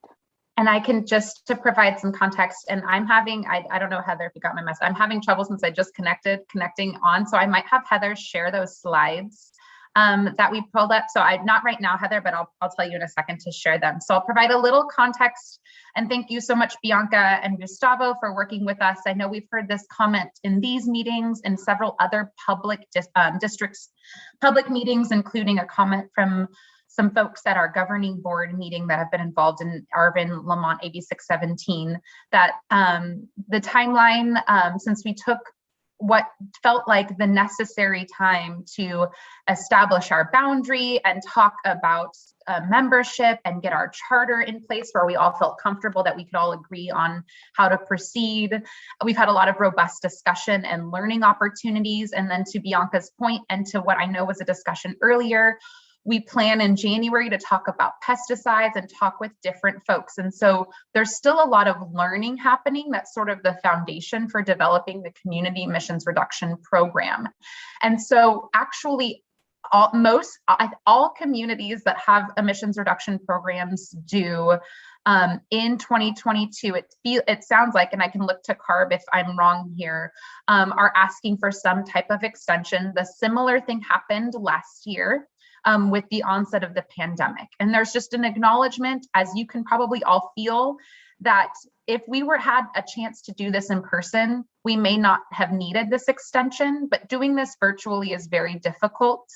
It's been hard, I think, on all of us to collaborate in a way that is as productive as maybe if we had a chance to be in person and break out into breakout groups and have side conversations where we all learn together. And so what we've done in the past, we did this last year when we also had a similar feeling from the CSC that they needed more time, is we sent a letter to CARB requesting more time. And essentially CARB, they are bound to the law and can't officially say, yeah, take as much time as you need, but they recognize that more time is needed. And they acknowledged that extension that we requested last year. So to Bianca's point, in looking sort of at the timeline, and I'm gonna have Heather pull up, I have 2 quick slides to share. And then I'm definitely happy, to Bianca's point, what we've done in the past. is we just look for consensus. If there's no, if we're all in agreement, we can move forward. We can also take a vote, of course. But Heather, if you could share those slides. This first slide that I'm showing here is everything we need to essentially do to get a SERP done. Everything that's in gray is sort of what we already have done. That doesn't mean that the learning stops, that we'll never talk about it again, but it's sort of what we've done to get us to today. The blue squares are where we're sort of at today. So the one that says review other SERP measures, we are actually, in order to continue to kick off this process, we will follow up today's meeting with a mail out of a list of what the other SERP, what measures are in all of the other SERPs in the Valley. That was a request from your co-leads, and I think it's a great starting point for folks to understand what a SERP measure is. And then the second, as you all know, we just had a really robust discussion about air monitoring network design, and it's not grayed out because we know it's an ongoing discussion and sort of current and where we're at. The green is all of the stuff we still have to do. And so certainly we are committed. If there's no interest in asking for an extension, we are committed to doing whatever we need to do. But to Bianca's point, it will certainly be a crammed process, and we've really appreciated the ability and the work with all of you, even with the 2 meetings we had this month, to make sure we're doing this right and that we do it all on a timeline that makes sense. So if you go to the next slide, this is sort of a proposed concept, which would be a June meeting. And this is sort of, on the top is in English and on the bottom is Spanish. In the middle is sort of the timeline here. But essentially, the idea here is that in January, we will continue, like I said, we'll send out a little homework. And you can see this green bar in the middle is sort of throughout this whole process. We're going to be talking about SERP measures in between meetings. We're going to be sending out a lot of information, but you can see here with a June date to our governing board, we have a lot more time to work on SERP measures, to talk about agency roles. We haven't really quite had a chance to work more closely with the city and the county on some of the ways that we can partner with them on some of the concerns or some of the ideas folks might have. We also need to, we threw in here budget. It's been a topic of conversation today, and certainly for the SERP, it's a big conversation. And so you can see here, this is our proposed timeline that we definitely need to stick to in order to get a SERP that feels like it's CSC driven, that there's a lot of input by June. So I'll stop sharing and I'll pass it, whether it's back to Gustavo or Bianca. If there's no other comments from them, maybe back to you, Daniela, to kind of facilitate seeing if there's just really any objection. But I see Gustavo unmuted. Yeah, no, just one thing that we felt was the reasoning behind this extension as part of the co-leads is that way we actually do have like just the discussion that we had today, very robust discussion on the measures, the public health effects, potentially, right, everything included into that. So yeah, I would agree with moving forward on seeing if we get a consensus to the extension. That way we have, you know, a peace of mind that we actually are not rushed and we could take our time with really developing something very creative.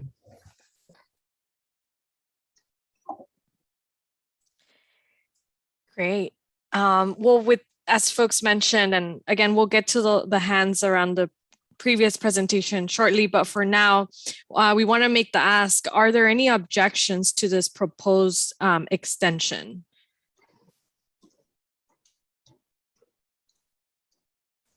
So right now, if you do have an objection, you can unmute yourself. It sounds like maybe folks are processing all the information. It was a lot, but it sounds like, you know, you all are recommending, the co-leads are recommending this, just having additional time for you all to do this collaborative work. And I see some agreement in the chat from Lorelai. I agree that an extension is good to allow more detailed discussions. Good idea. Jesus Alonso also agrees. Christine, and there were other comments in the past as well. And somebody also suggested that they would be willing to even add another like meeting to make this all more possible. That was Christine. So great feedback. Not hearing any objections. So it sounds like the Air District and the community co-leads have the green light to and a consensus that folks would like more time and would approve this extension or to submit an extension to CARB and ask if that's possible. So what we will do, the next step is we will draft a letter to CARB just formalizing that ask. Of course, we have lots of CARB folks here that can help communicate that. And we will translate that and share that with the committee and post it on our site just so folks can see what the communication to CARB was. And just for full transparency and to keep us on track, and to Christine's point, we might still need extra meetings to get it done. So we'll definitely do that. But we will take that timeline that I shared. We will make sort of a working version that we will share from now on at every meeting. And one of the things we can ask Carter to do is just to make sure at every meeting we check in where we're at with our timeline so that we can still be on track and still aim for June. So I appreciate all of the support and thank you so much to Bianca and Gustavo for helping kind of get support and suggest this. I just wanted to say verbally what Brian Moore put in the chat, that the CARB is definitely in support of you all creating the best SERP that you possibly can, basically. So thank you so much, Michelle, and to the other CARB folks here in the room. Great. Well, with that, we are moving to our next item here, and we can start wrapping up this meeting. It's been a great discussion. I'll just start off by listing the suggested topics and obviously open up the floor for other meeting topics that folks want to suggest. And then we'll get to the other hands after that, okay? So the next meeting is Wednesday, January 26th. 2022 in the new year from 5 to 7 at the usual week, coming back to our usual week. And the topics that have been suggested are SERP measure development, Department of Pesticide Regulation review of pesticide monitoring in the community. And I will display the meeting date shortly. Any other commentary from co-leads or their district on this item? I will add, and maybe Michelle, I think it was, I think the suggestion was not just DPR, but also OEHA or other folks to talk about the health effects of pesticides. So I wanted folks to know that we still have that noted. yeah, and I'd just love to reiterate what I said last week and have you all, I'll put my email in the chat just to make it nice and handy, but please email me any specific questions that you would like to have DPR or OEHA answer. I definitely recorded all kinds of them from last meeting where we had a lot of discussion here and there throughout the entire meeting about pesticides, and have recorded a lot. But if you have anything specific that you would like to get answered, I will definitely do my best to try to bring those answers. Next week will definitely be high level introductory, and so we can always delve deeper in the future, but just want to be sure that I'm capturing anything that you all would like to understand. So feel free to email me, or if we have just a minute, you can tell me real quick right now. So. Yeah, you can also type those in the chat if you're having those questions. We have the documentation of the conversations in the past, so you can be sure that Michelle will have access to that as well.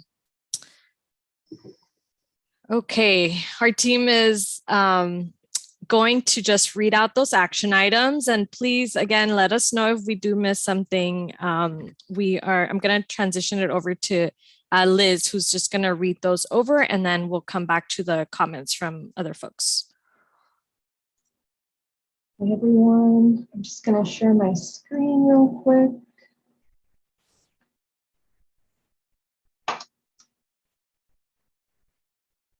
Is this big enough for everyone? Maybe a little bigger. Okay. So the first action item we have from tonight is that there were 39 voting CSC members who voted to keep the Arvin and Lamont name, and the name will stay the same for now. Next is the Department or DPH will join future CSC meetings to discuss the distribution of pollutants that are currently monitored, especially as they relate to what is being tracked by the community air monitors. Next, the Air District will connect with the City of Arvin to utilize the city's space to place an air monitor by Highway 223. The Air District will be working on providing more information and transparency about the relationship between SERP, the camp, budgeting, and incentives.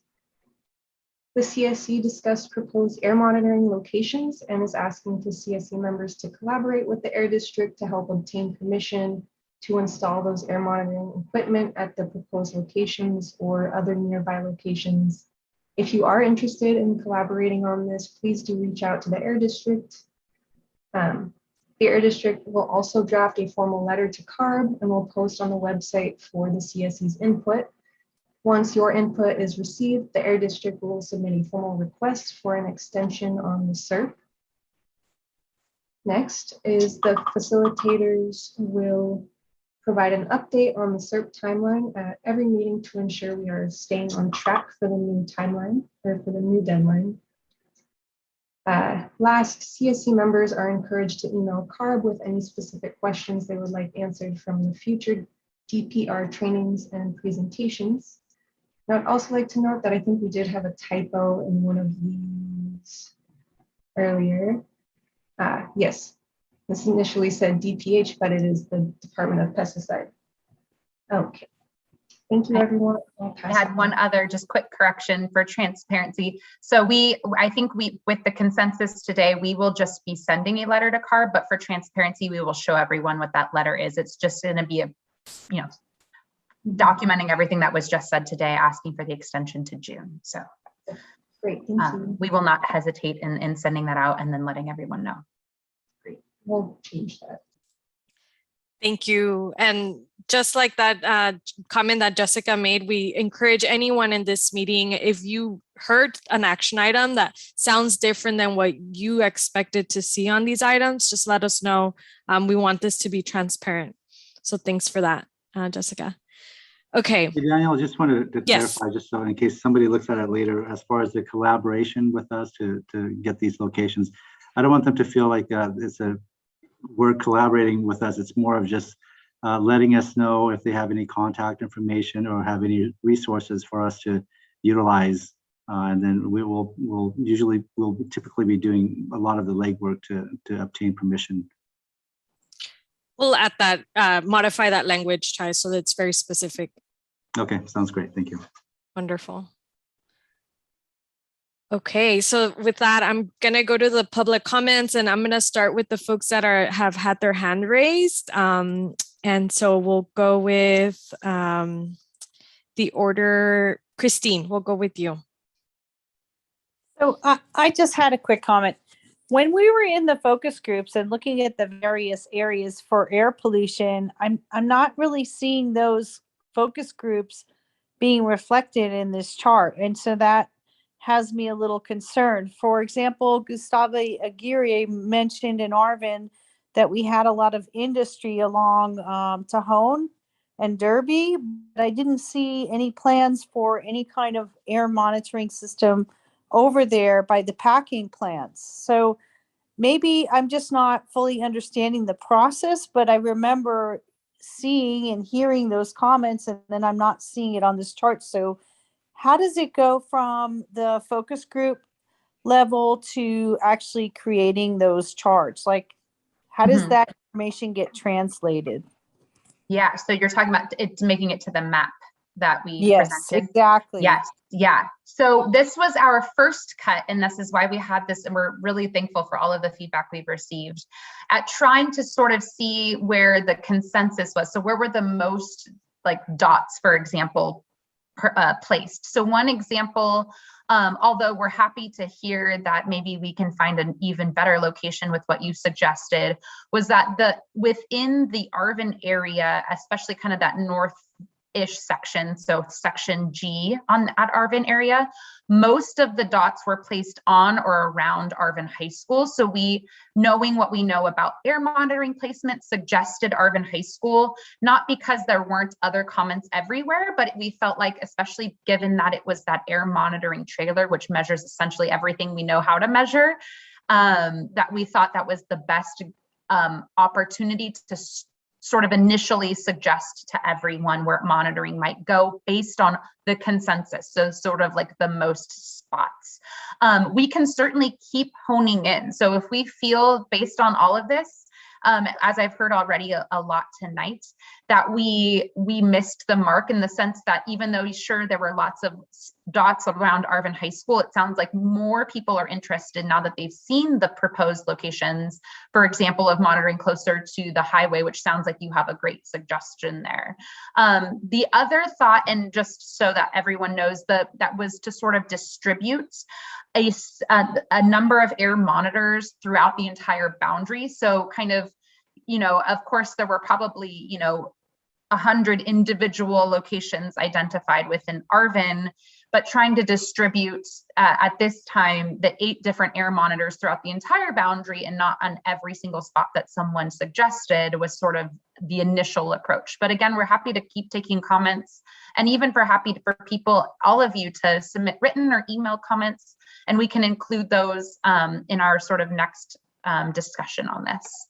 Okay, so I just have a follow-up question to that. So what is it that determines there's only 8 monitors to be distributed in these areas? Because I agree with the consensus that there should also be monitoring over by the high school, but it seems like we're trying to, split hairs on the number of monitors, which kind of goes to the budget, which is why I understand people want to I think to your point.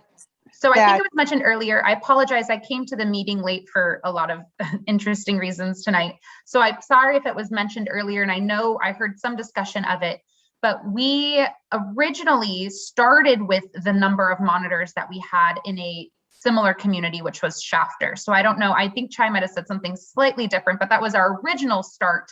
But again, that was just as a starting point to sort of identify what we think could be possible. But I hear, and I've heard kind of throughout this evening, kind of having a little bit more detail as to the budget, what that means for the types of monitors and the amount of monitors available.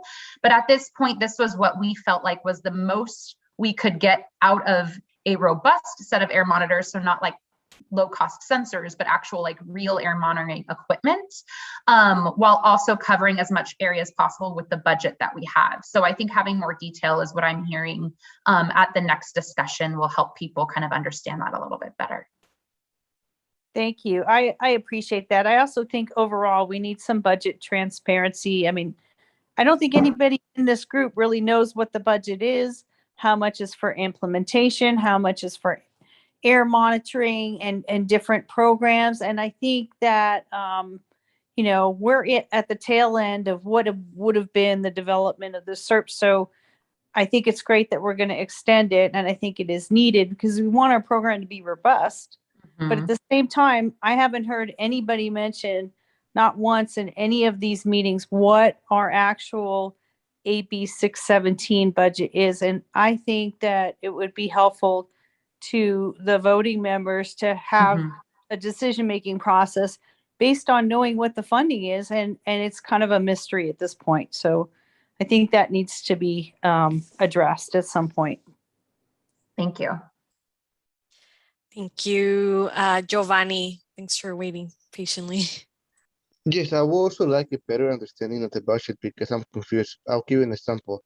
I heard earlier today that the vans that we're getting to the Lamont areas are vans that were used in Shafter. So that means that are we renting the vans? Are we buying the vans? What happens to the equipment after? So it's just, I'm just really confused about the whole budget situation. And I think for transparency, everyone needs to understand the budget better. So I don't know if I can call someone directly, if we can do a special meeting, or what the process would look like so we can understand the budget better. My second point is, do we ever plan on going back to in-person meetings? Great question. I would love to, and I'm happy. I really want to talk with the co-leads, and this is an I, we certainly, I think I'm just so excited about it.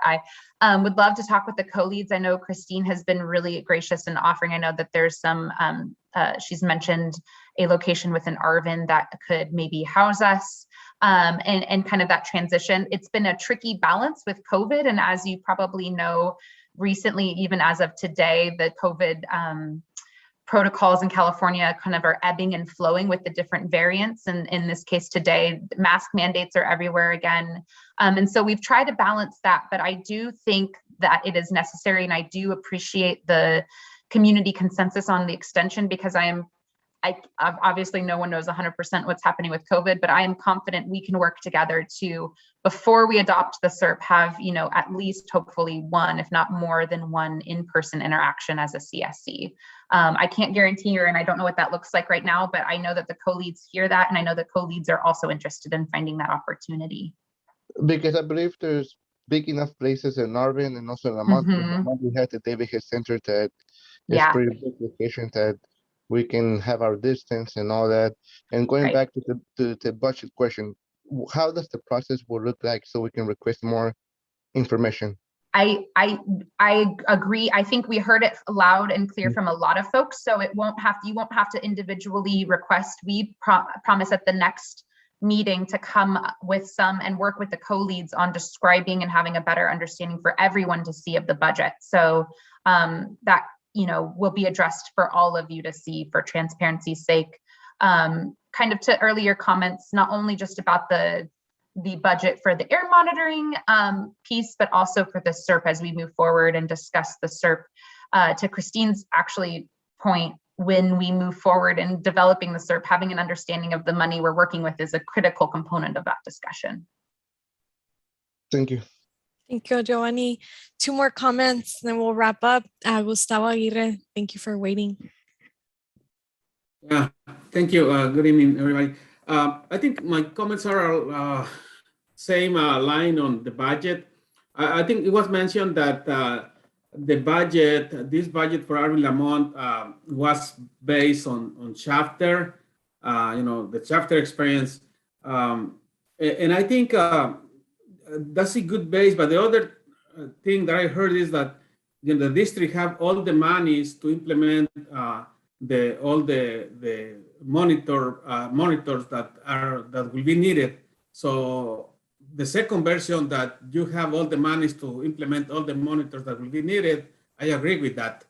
But my concern about the base budget on Shafter, I think Shafter and Lamont are very close on population, or Shafter and Arvin are very close on population, meaning that I think the population in Shafter and Arvin Lamont project is about twice of on population of Shafter. So that's bigger boundary area, and that should have a bigger budget for monitoring, because the area is bigger than the Shafter project. So that's something to be considered. I think if that's the base budget that you will put together or are putting together, and there will be opportunities to increase the budget for the need of monitoring here in Arvin Lamont, that's okay. But if the district is putting together a budget that is similar to Shafter,